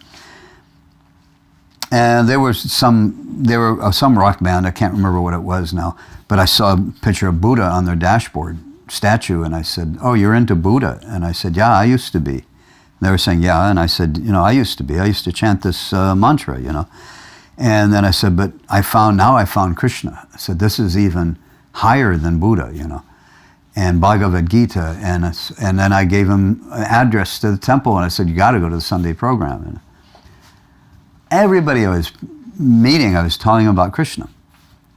And went up to the Big Sur. I remember, and there I brought a magazine, and I was showing everybody and writing down the address to the temple, was telling everybody to go to the Sunday program. I had never been. So when I came back and I was listening to the FM radio, I came back to where I was living, and I was listening to the FM radio one day. And it started playing American Indian peyote chanting. And it went on for like 20 minutes or so. It just kept going. I'm not, it's not to make fun. I don't know the American Indian language, but to me it sounded like, and shaking a rattle, but it was going on for like 20 minutes. And I'm just listening to it, and then that ends, and then all of a sudden there's this Govinda Jaya Jaya Gopala Jaya Jaya. I don't remember the tune, but the tune from the Radha Krishna Temple album. And I'm hearing that, and that's not American Indian, that's India Indian. That was the very first bhajan I had ever heard. And I'm like mesmerized. I'm like, wow, what is this record? I want this record. I have to get this record. And I'm waiting after it plays. I'm like, come on, the DJ's got to say who it is and how to get the record and what record it is. And no DJ, it just goes back into Indian peyote chanting. And I'm like, oh no, I need that record. I want that record. Chanting goes on for a while, the peyote chanting, then the DJ says, this next record is the #1 song in England. It is recorded by George Harrison and the members of the Hare Krishna temple. I'm like, what is this? And I came on with the Hare Krishna and the Maha Mantra, and from the Radha Krishna Temple album. And I'm like, oh, wow, George Harrison and the Hare Krishna devotees made a record, and it's a Hare Krishna record. And I'm besides myself. So, oh, well, that was back then. So, and I go and tell all my friends. I said, George Harrison made this Hare Krishna record. It's Hare Krishna, the mantra, and it's by George Harrison and Hare Krishna devotees. And they're going, what? Because they're into Beatles, they're into George Harrison, and My Sweet Lord, and all these other songs were there. So this is 1971. So I said, it's this new record. So we went, about 2 or 3 of my friends, we go one record store after another record store. Nobody's ever heard of it. Nobody's seen it. And then one of the friends said, there's this record store that he gets a computer printout of all the records that are out, released right now currently. And so let's go out there and, let's go there. So we went there, and he went through his whole computer list that he just got in, like the day before or something. And nothing there, nothing under Apple, nothing under George Harrison, nothing under the Beatles, nothing under Hare Krishna, nothing under Radha Krishna, nothing there. And he was saying, if it's not in this list, it does not exist. Well, we went out of the store, my friends are saying, you got to stop this Krishna thing. It's gotten to your head and you're hallucinating. You're making things up. George Harrison never made no Hare Krishna record, and they just didn't believe me. I said, come on, I'm not hallucinating. It was real. It's on the radio, Well, I never heard it. I listened to radio, and it only played that one time, and then I only heard it one other time on the radio.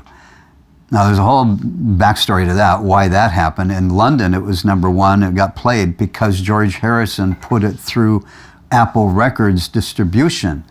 And when it came to America, the devotees asked, George, can we do the own distribution in America rather than going through the record company? And he said, sure.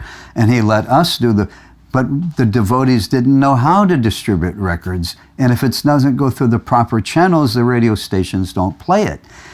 And if the radio stations don't play it, the stores don't want to carry it. So, it was a blunder that way. But that's why it was so big in England, but it didn't go very far in America. But there was out there. Anyway, a few weeks later, I'm driving in Fullerton, and I'm going down Whittier Boulevard. And I don't live out there, so I'm not there very often. I was past a record store I'd never seen before, and I thought, John Lennon came out with Imagine record, and I thought, I wonder if they got John Lennon's new record out. I think it was Imagine, one of his. Anyway, so I went to go and see if they had the new John Lennon record out. And I'm looking in the new releases, not there, and I turn around, start walking out to the door, and I get this tap on the shoulder.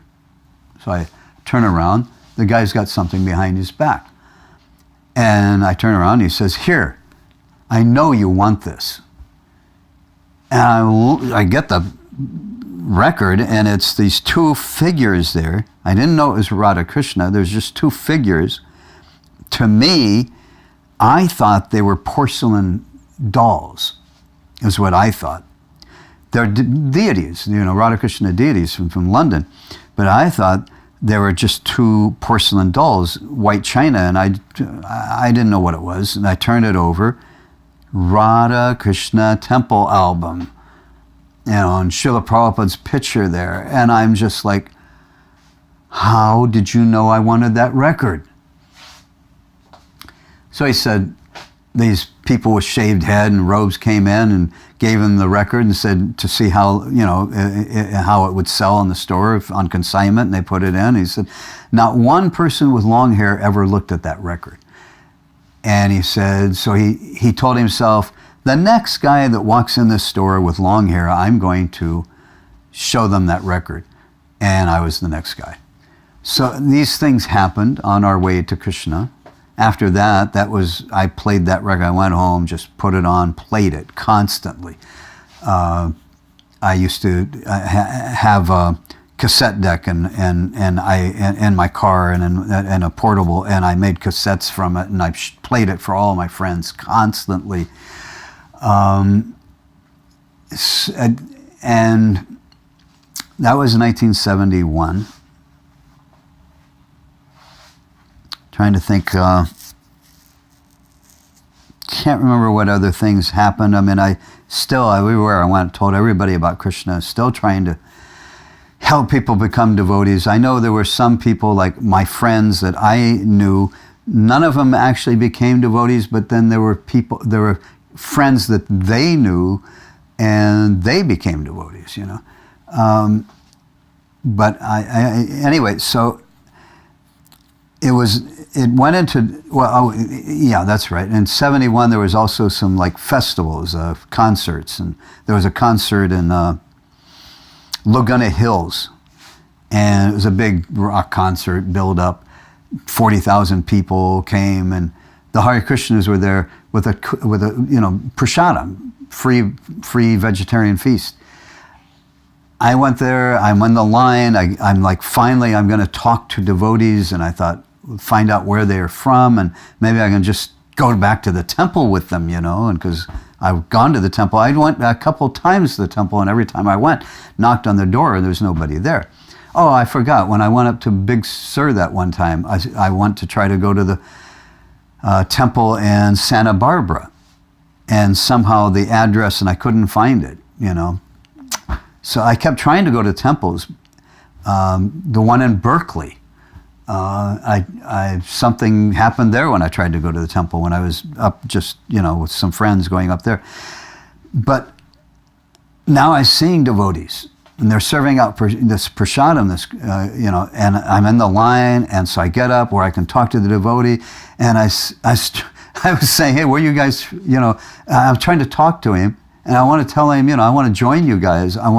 how can I join? Where are you people? And I'm trying to talk to him. He said, keep moving, because there's this huge big line, thousands and thousands of people, and it was just a handful of devotees serving out this prasadam, and they didn't have time to talk.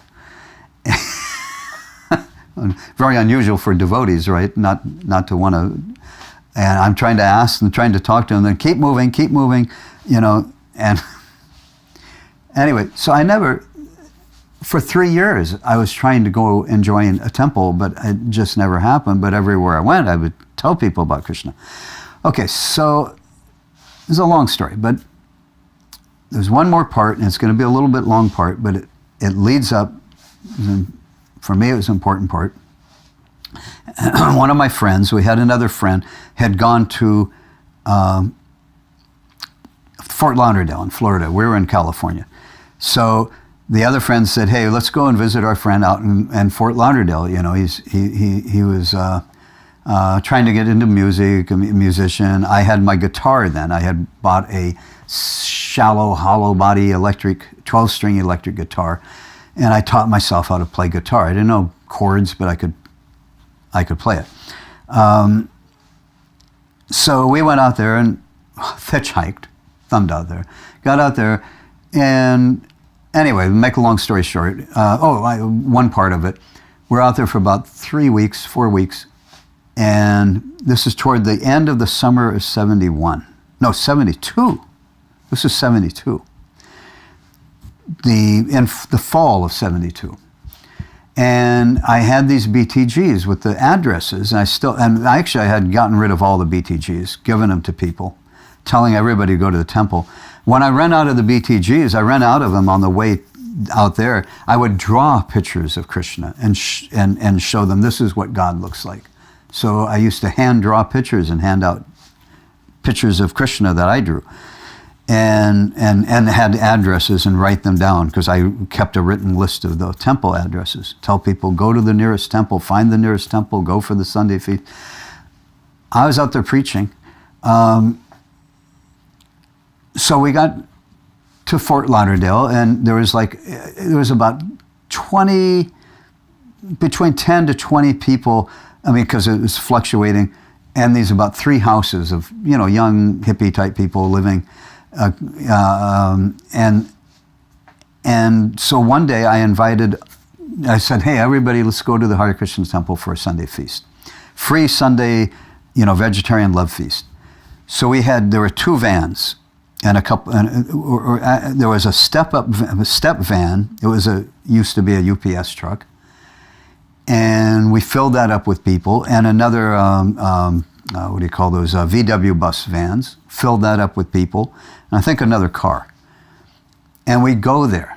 I'm taking about 20 people with me to go to the temple. I thought, finally, I'm going to go to a temple. And it was in Coconut Grove, I think. And I pull up there, we pull up with 20 people, jump out of these vans to go up to the temple. It's a house.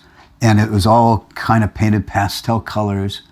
And it had the sign on the porch, Radha Krishna Temple. And I thought, finally, I am going to go to a temple. I thought, and I'm bringing 20 people with me. And I was thinking, I'm just going to stay there, I'm going to finally join up, And we go up to the door. I go to the door. It's locked. I knock on the door, and I get that same empty feeling I had when I was trying to go to the LA temple, and every time I'd go and nobody was there. There's people walking around the sides, knocking on windows and shouting, hey, anybody in there? Finally, the neighbor comes out and said, you guys looking for the Hare Krishnas? And I said, yeah. And he said, oh, they left. They moved last week. There's no sign on the door. There's no sign saying forwarding address. No sign, hey, we moved. Here's our new address. I got 20 people ready to come, and I'm ready to join up. And every time I tried to go to a temple, something was... Krishna didn't want it. And I'll ask, if any devotees listening to this video, I know it's a long, boring video, but if anybody out there remembers going to that, temple and it was closed and somebody brought you there and you went with a big, couple vans full of people and you went and it was empty, and maybe you joined later, because I'm telling everybody, just go, find the temple and go. If anybody joined from that, let me know. Because, if anybody ever got a hand drawing and a pencil drawing or something of Krishna that somebody gave him on the... just let me know, because it was probably me. My friend went back to California with some other people. I was there alone, and I finally decided to come back. So I came back to California on my own, hitchhiking, like everybody did in those days. I got let off on a highway in Alabama. And there's some other people, trying to catch rides there. And this guy saw me with the guitar, and he came up and he said, hey man, you know how to play that? And I said, sure. He said, you want to jam? And I said, sure. And he pulls out a harmonica, and he starts playing. I'm playing with him. I play we jammed for about probably 30, 40 minutes, maybe an hour. It just seemed like an hour. We were jamming, and, he started singing with him. We were we were just jamming. My guitar, I said it was a 12-string shallow hollow body electric. I wanted to play sitar. I wanted a sitar. I didn't know where to get a sitar. What I did is I put a twang board I built this twang board. On a sitar, the strings come to the bridge, and there's this little plate there, the little board there, that the strings just barely touch. So when you play the string, it gives that, a twanging sound. Same on a tambour. And so I built a twanging board on my 12-string electric. And it was a shallow hollow body, so you could play it plugged in the electric, or you could play it acoustic and still get sound out of it. And it had an electric sound because of that twanging sound, even when it was acoustic. So I'm playing it, and I played with 2 fingers like you would play a sitar. I didn't play chords. I just played the 2 fingers on the strings. And the guy said, man, I never heard any guitar like that before. He said, that's totally unique. He said, it's out there, man. He said, you're in a band? You got your own band? I said, no. He said, well, I'm in a band. He said, I'm lead guitarist for this group called Cactus. I hadn't heard of Cactus. And he said, well, you heard of Mountain? I said, yeah, I heard of Mountain. And he said, well, Cactus and Mountain, he said, we all live in, we share a building, a house, a flop pad, whatever you call it, flop house. He said, we all share a house up in Ohio. So we all live together. He said, I play with them. I'm their backup guitarist, lead guitarist for them.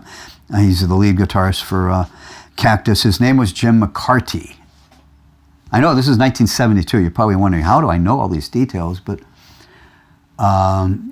if you were from the 60s, if you were a hippie in the 60s, you don't remember anything, right? But he wrote things down. I'll tell you why. He wrote his name down. I always thought it was Jim McCartney, like Paul McCartney, but I just looked it up recently. It was Jim McCarty was his name. So what happened is he's saying, look, you're really good. He said, you are a really good guitar player and you need your own band. You shouldn't play in any band. You shouldn't play for anyone else. He said, you should have your own backup band and start your own group. So he said, he knows Elton John. He said, Elton John and Leon Russell, we're going to have a jam session in Colorado, in Aspen, Colorado, at Edgar Winter's place. And Edgar Winter, Johnny Winter, but Edgar Winter's place in Aspen, Colorado in a couple months. And so he wrote down the address. He said what they're looking for is new talent, and they're looking to put together some new group, and a couple new groups. And he said, I will introduce you to Elton John and Leon Russell. And he said, they'll set you up, man. He said, they'll get you a backup band and you'll get your own band. He said, and he said, I'll help you with it and I'll introduce you to them and I'll get you going. So he gave me their address, the date, the password to get into the guards, and, the whole thing. Put his name down. For a young guy who was, aspiring to be a musician then, I was thinking what I really wanted to do, though, is I thought, because George Harrison was making some Krishna conscious music, and I thought I really wanted to play with George Harrison, and I thought we can make some Krishna conscious songs and preach that way. I wasn't so much interested in just being a famous musician. I wanted to preach Krishna consciousness. I wanted that spiritual life first. But here was my ticket to get in with George. If you don't know who Leon Russell was, I liked his music. Stranger in a Strange Land, that like exactly how I felt in life. And, he had a number of songs. So he played with you're wondering what all this has to do with Krishna consciousness, but I'll explain it. It does lead up to something. So anyway, if you don't know who Elton John is, well, he's famous. So, and then there is, Edgar Winter, probably not so much famous, but I know who he was then. A blues rock and roll singer. His brother was Johnny Winter, another blues rock and roll. He was albino with all white hair. That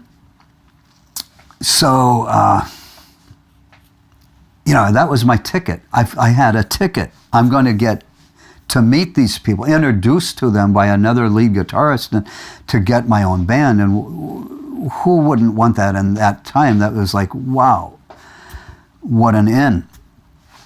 So it was going to be a couple months out yet. So I went back to California, went back to where I was living, and I told my friends about it. I don't think anybody really believed me that I had this to go there, to do it.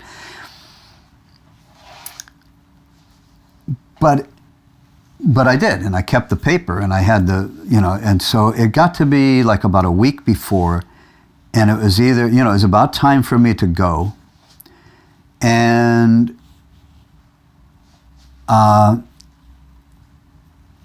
anyway, I had reached a part of my life. I was like, I knew where the temple was in LA. Every time I go there's nobody there, but I still knew where it was. I could still go there, and I knew there were people there. It was just every time I went, nobody was around.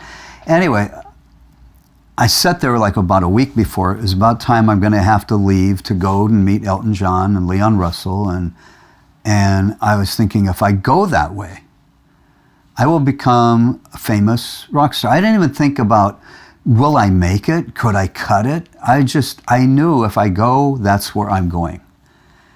I'll get in with them. They'll put a band behind me, and I will become a famous star. And I thought, if I go that route, as a star, I could try to preach Krishna consciousness. But otherwise, I could just go and join the temple and just become one of these Hare Krishna people. And even though I've been preaching about Krishna and telling everybody about Krishna and was a vegetarian, I knew there was a lot of things I didn't know. And I knew I still wanted to meet Srila Prabhupada, and I wanted to be his disciple. And I had already accepted him as my guru.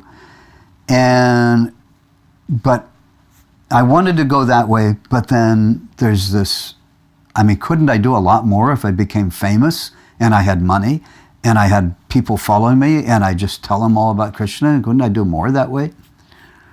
But I had experienced enough of that, musician's life. I had gone to backstage on some concerts. I met with some of the musicians, and I knew that lifestyle, and I knew if I go that way, I could just, fall into that Maya.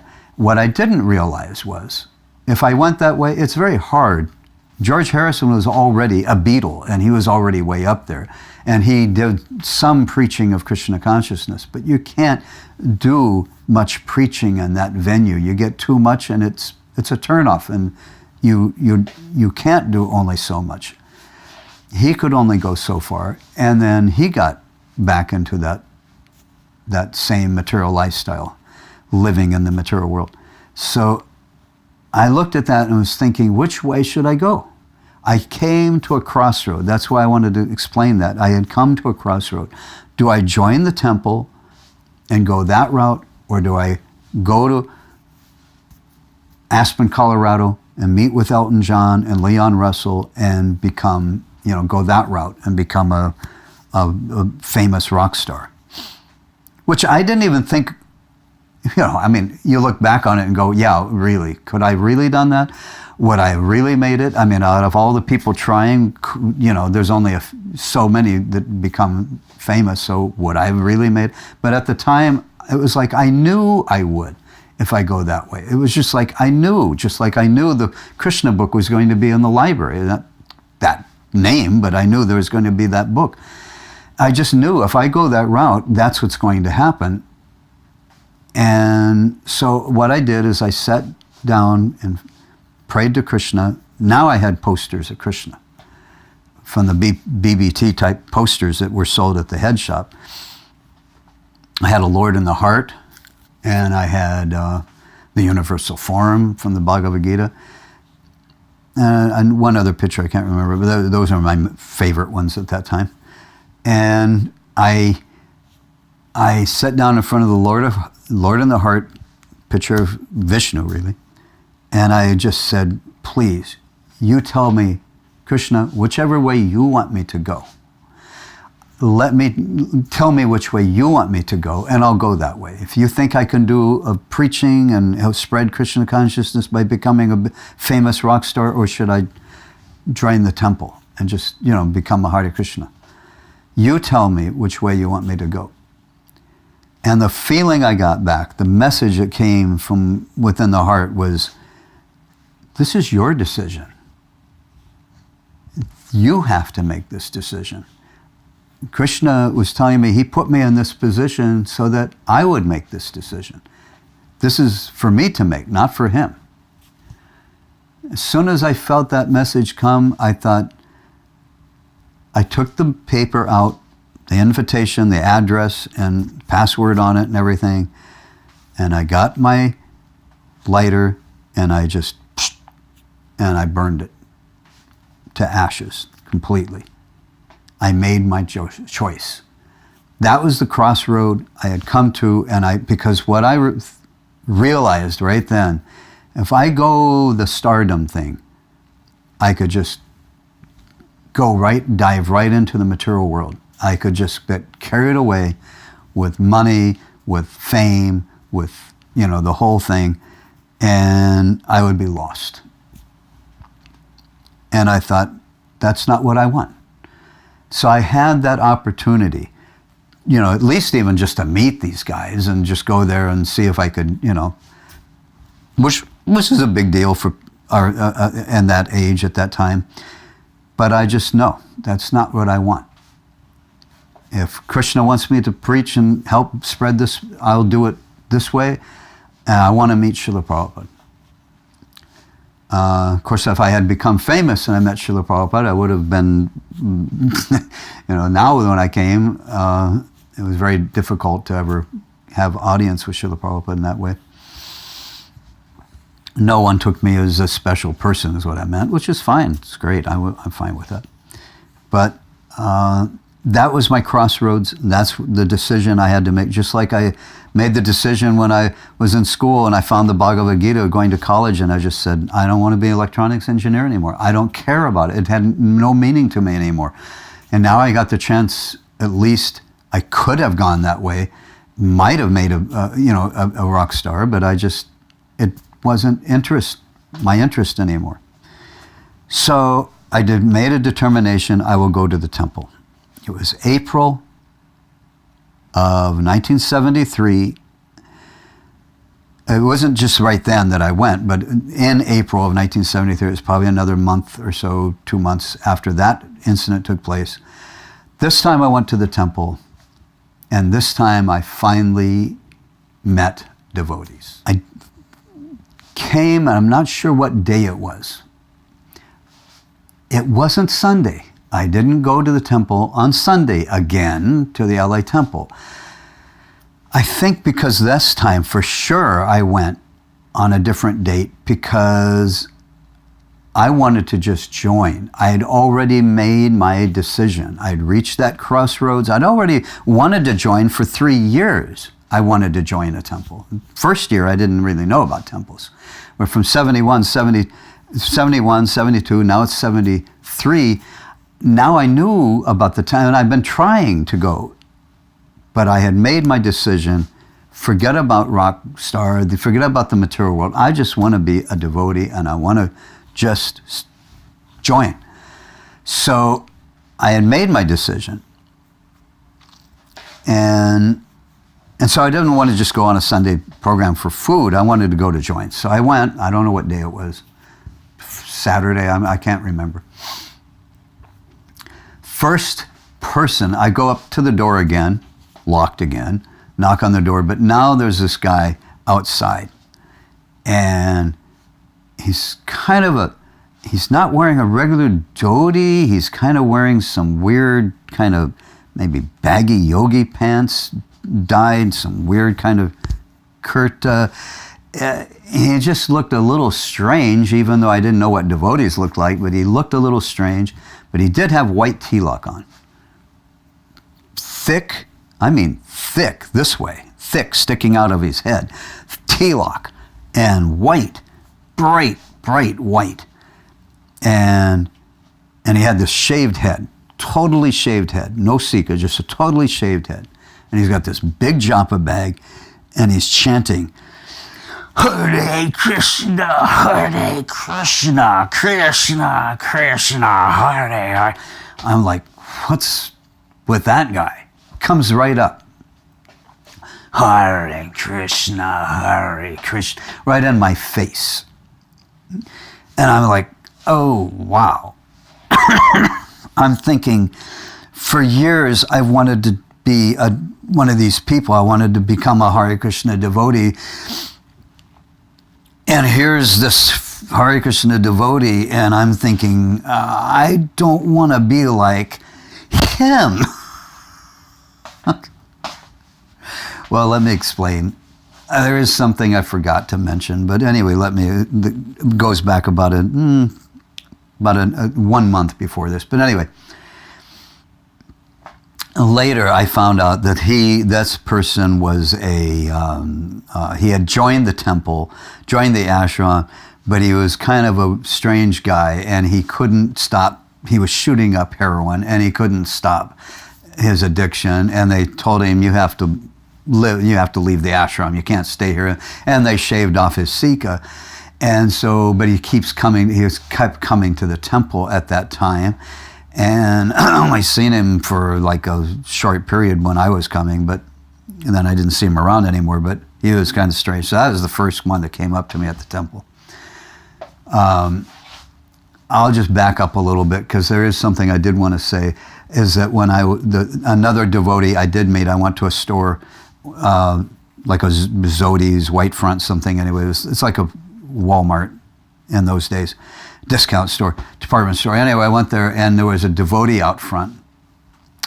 And I saw him, so I went way around when I went in the store, because I was going to buy something, and I didn't want to just give him all the money out of my pocket. I wanted to make sure I had enough to buy what I was going to buy there. And I came out of the store, and I just reached into my pocket, grabbed everything that was in my pocket, and just threw it in his bag. And he was talking to somebody else. And when he heard the money go in his bag, he's like, "Hey, come back here," And he said, "Wow, you just put money." He said, "Nobody's ever just walked by and put money in his bag." Anyway, that was Mahavirya, if anyone knows. He's a black devotee, and he has a smile that goes like the moon. It's just huge. Anyway, then that was a few weeks before I joined the temple. I met him, and he piled on a whole bunch of small books on me for that donation I gave. So anyway, but now this is the other. So I met him, and I thought, he was a devotee. He had this shining, bright smile, and just a nice personality. But this other guy was like, whoa. I thought, I wanted to be a devotee. I don't want to be like him. Then Shrestha, is his name what? Shrestha. Suresh, I think his name was, came up. And at that time, Suresh was Grihastha, and, initiated devotee, and came up, and he's telling me, this guy's kind of crazy, don't pay attention to him. And then he was talking to me, and he said, so I told him I want to join the temple. And so, you can't just come here. He said, you've been here before? And I said, no. You've been to another temple? No. So, well, you just can't come here without, he said, you have to keep coming he said, you need to move nearby and come every day to the temple. And you have to come for like 6 months before you can just move in. And I said, I'm ready. I've been ready for 3 years. Prabhupada is my spiritual master, and I want to. And he said, well, no, you can't do that, And so, but then he said, do you have any money on you? The other guy asked me, the crazy guy was asking me for money. I told him I wanted to join the temple, and he said, you got money? You got money? You got any money on you? And I'm like, and I thought, I never thought about money paying to join the temple. I just thought I could just join. And I really didn't have much money. So he said, you got a car? You got a house? Anything you can donate? And I said, no. And he said, well, you can't just come to the temple. You got to have money, How do you think they run the temple? And now Suresh comes up, and he's talking to me, and he said, do you have any money on you? And I'm thinking, these people are just money conscious. They're not Krishna conscious. They're money, money, money. And he said, do you have anything on you? $5? Anything you can give me? And I thought, I had $5 in my pocket. And I said, well, yeah, I got $5, but, and he said, well, give it to me. And I said, well, maybe I can make a donation. And he said, yeah, give it to me. And I'm like, well, shouldn't I just give it to the temple, or something? And he said, no, you can give it to me. It's fine, And I thought, oh, well, here, I'd take it. I thought, these guys are just into money. Anyway, later because I was there for about an hour, later he did take me into the book room, the Sankirtan book room, and he told me to engage me in some service, and we put all the books up and straightened up the room, and I saw Bhagavatam for the first time, Srimad Bhagavatam, and I was just totally mesmerized by it. And so he said, take it. And I said, oh my God, this is, I don't have any money. And he said, no, that $5 you gave me? He said, I said, I was going to give you a book. So he said, take it. And I thought, so that's why he was asking for the money. But I thought, no, it's worth more than $5. He said, no, it's fine. Just take it. And I was like, wow, this is like great. Srimad Bhagavatam, never heard of it. And those days, just like I said, every step we took was just like a new discovery. As I kept going in this progress, I'm an older person. I was 22 then. But everything was just like, wow, a new discovery. And wow, the Srimad Bhagavatam. And wow, this and wow, that. It was just like an archaeologist finding new discovery, a new thing. And then he said, let's go to the temple. He said, it's 11, it was almost 12 o'clock, time for the noon artik. So he said, let's go into the temple room. I've never been in a temple room. I mean, it's the first time I went to the temple room, whatever. Anyway, so the LA temple room then was where the museum is now. It was a smaller room than what it is today. And you go in like on a side entrance, and as soon as the doors open, right across from where you enter was a picture of Nishinga tearing apart Hiranyakashipu. Now, I'm looking at it, and it looks transcendental. It looks spiritual, but it looks a little bit, there's blood. There's this guy with his guts torn open, and there's this half man, half lion, like in this, and I'm like, who's that? Because I'm thinking, I'm going into a temple of Krishna. I'm not expecting blood, gore, and guts, And he said, that's Krishna when he gets angry. And I'm like, oh. He said, you heard of the wrath of God? He said, that's the wrath of God. That's what it looks like. And I'm like, oh, okay. And soon as I took a step into the temple room, I just left the material world. I could feel that I just entered Vaikuntha. A lot of people have said that the first time they come to a temple, that they can just feel the spiritual energy. It's overwhelming. You can feel. You have just left the material world and entered the spiritual world. And I felt that energy.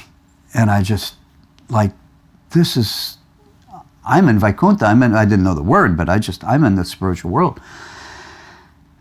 And so he enters the temple, he bows down, offers obeisances. I'm standing there. He gets up, because I'd already told him, I am a devotee. I've been a devotee for 3 years. And he gets up and he said, you say you're a devotee? What kind of devotee are you? You're no devotee, you're a demon. I'm a demon? Anyway, he said, Prabhupada said that if you see a devotee offer obeisances, a devotee will offer obeisances, but a demon, they won't offer obeisances. And I'm like, well, thanks for telling me that, but I devotees didn't have a really, they didn't have the preaching down yet, it was like, and he was like, you're a demon. I'm like, whoa. Anyway, then he told me about offering obeisances. So then we go over, and there's Prabhupada's picture. They didn't have Murti's. Prabhupada's picture is on the Vyasasan. I've seen the Vyasasan. There's all these paintings. But then the conch shells go off and the deity doors open up. Curtains or whatever they had in that yet. And there was doors. Anyway, okay, I forgot one important part of my story. Just a minute. I forgot an important part of my story. We'll go back to the Radha Krishna Temple album, 1971, when I got that album. It had pictures of Radha Krishna deities from London, England. I don't know if they're the Manor deities. I think they were from the London, Radha Londonishwar. And I thought they were this tall. I thought they were china dolls. And after I got the record, and I kept looking at that picture, and I'll post it up here. I kept looking at that picture, And I'm thinking, there's flowers. There's flower garlands, and they're wearing real clothes, but they're just dolls. I'm thinking like small china dolls. I didn't, relate the size of the flowers to the figures. I'm just thinking small china dolls. And I thought, my thinking was, Prabhupada must have got these in India and brought them with him and traveled with him so he could remember Krishna. I didn't know anything about deity worship. I didn't know anything about deities. I thought Prabhupada must have just brought these little china dolls from India and carries them around with him so he can remember, to remember Krishna. And I thought, but they have clothing and they have flowers on them. And I thought, well, somebody must put the flowers on. And then I started getting this desire. It just started coming out. I wanted to dress them. And I wanted to put flower garlands on them.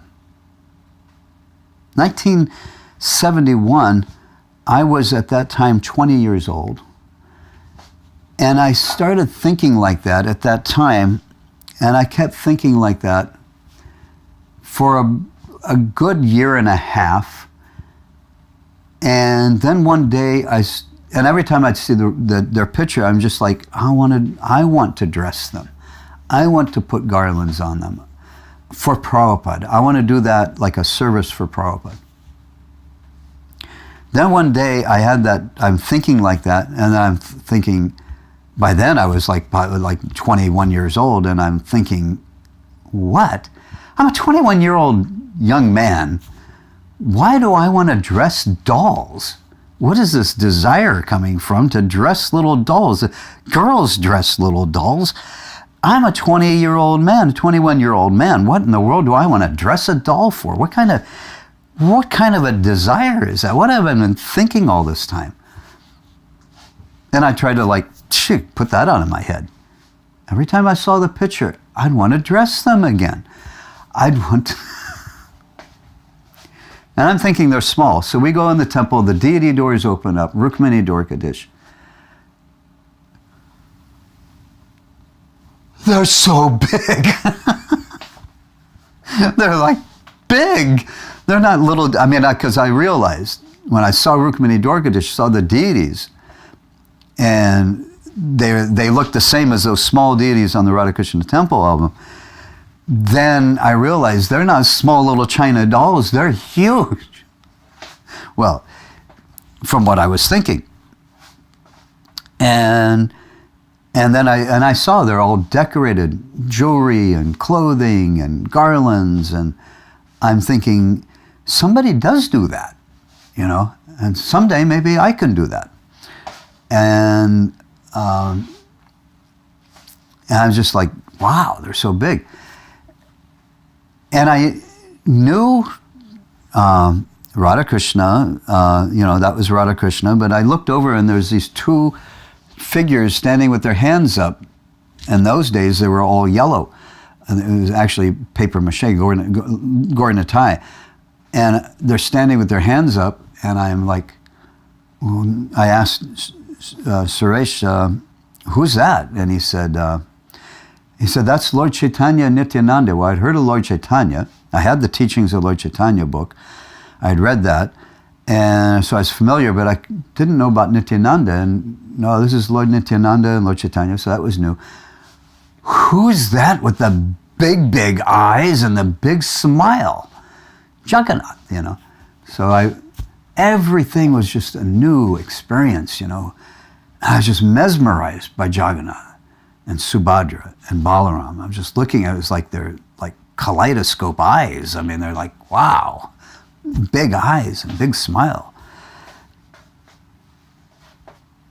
And it was like, yes, this is home. I'm home. I'm finally home. I felt at home. Okay, so I couldn't join. They wouldn't let me join right away. But Prabhupada was in town. Prabhupada was there. And they said, and Suresh told me, you have to come in the morning. Prabhupada's leaving. I think the next day was Sunday. And so he said, you have to come for the Sunday, Srimad Bhagavatam class in the morning because Prabhupada was going to be leaving the next day. So I'd have to come the next day, and then the day after that, Prabhupada was leaving. So he told me, you have to come tomorrow, and if you'll get to see Prabhupada, and come for the class. He said, be here at 7:30 in the morning. Well, I got up late. It was a half an hour, 40-minute drive from my house. So I thought, what's the use of going? I'm going to miss the whole thing. But then I thought, no, Prabhupada's leaving. He won't be back. They don't know when he'll be back in LA. So I know I have to go. So maybe I can at least get a chance to see him for a few minutes. So I left the house. It was like almost 8 o'clock or 8 o'clock. And it's 40 minutes to get there. But this is Sunday morning, nobody on the freeways. I put the pedal to the metal, and I got there in like about 25 minutes or something. I got there, but it was like still 25, 30 minutes after 8. And I came up, and the LA Temple had a foyer entrance, the old temple room. And the foyer everybody was standing. There was like 5 or 6 devotees standing up in that foyer. And I knew where Prabhupada's Vyasa-san was, but I couldn't see Prabhupada. Everybody was standing up in front of me. And all I could see was chamara going up in the air and a peacock fan going up. But I couldn't see Prabhupada. I'm trying to see, I can't see. Then I remembered Suresh said to offer obeisances. Actually, when the deity doors opened up and he went and offered obeisances, I did that day. So now I remembered what Suresh said to offer obeisances, so I thought, I need to offer obeisances. So I got and offered obeisances, touched my head to the floor, and then I just sat up with my knees still on the ground, and just sat up kneeling on the ground, and I look up, and the devotees standing in front of me, one leaned to this way, one leaned to that way. Then the next layer, one leaned this way and one leaned that way. And then the next 3 layers of devotees, one leaned this way and one leaned that way. And I'm sitting down and Prabhupada's looking right at me directly. And I'm looking right at him, and he gives a nod. And he just had this look on his face. I could just tell he was looking right into me, and he knew everything. And I could tell that he knew who I was, and I just felt that he was saying, you finally came. And he was thanking me for coming. And it was just this, what an experience. It's like the parting of the sea is how I, thought about it right then. The one devotee, this way, that way, this way, that way, this way, that way, and then Prabhupada, direct sight. So I finally got to see Prabhupada. I didn't get to talk to him right away. They still wouldn't let me join the temple right away. And they said, you have to keep coming, at least if you can't move here, then you have to come on Sunday for a while. And so that was April. And I finally, on July 10th, moved into the temple. So that's my coming to Krishna Consciousness. That's my long story. Probably the longest one any devotee's ever recorded. The way I am. But Jai, we'll end it.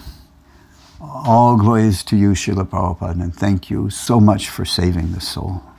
Thank you. Hare Krishna.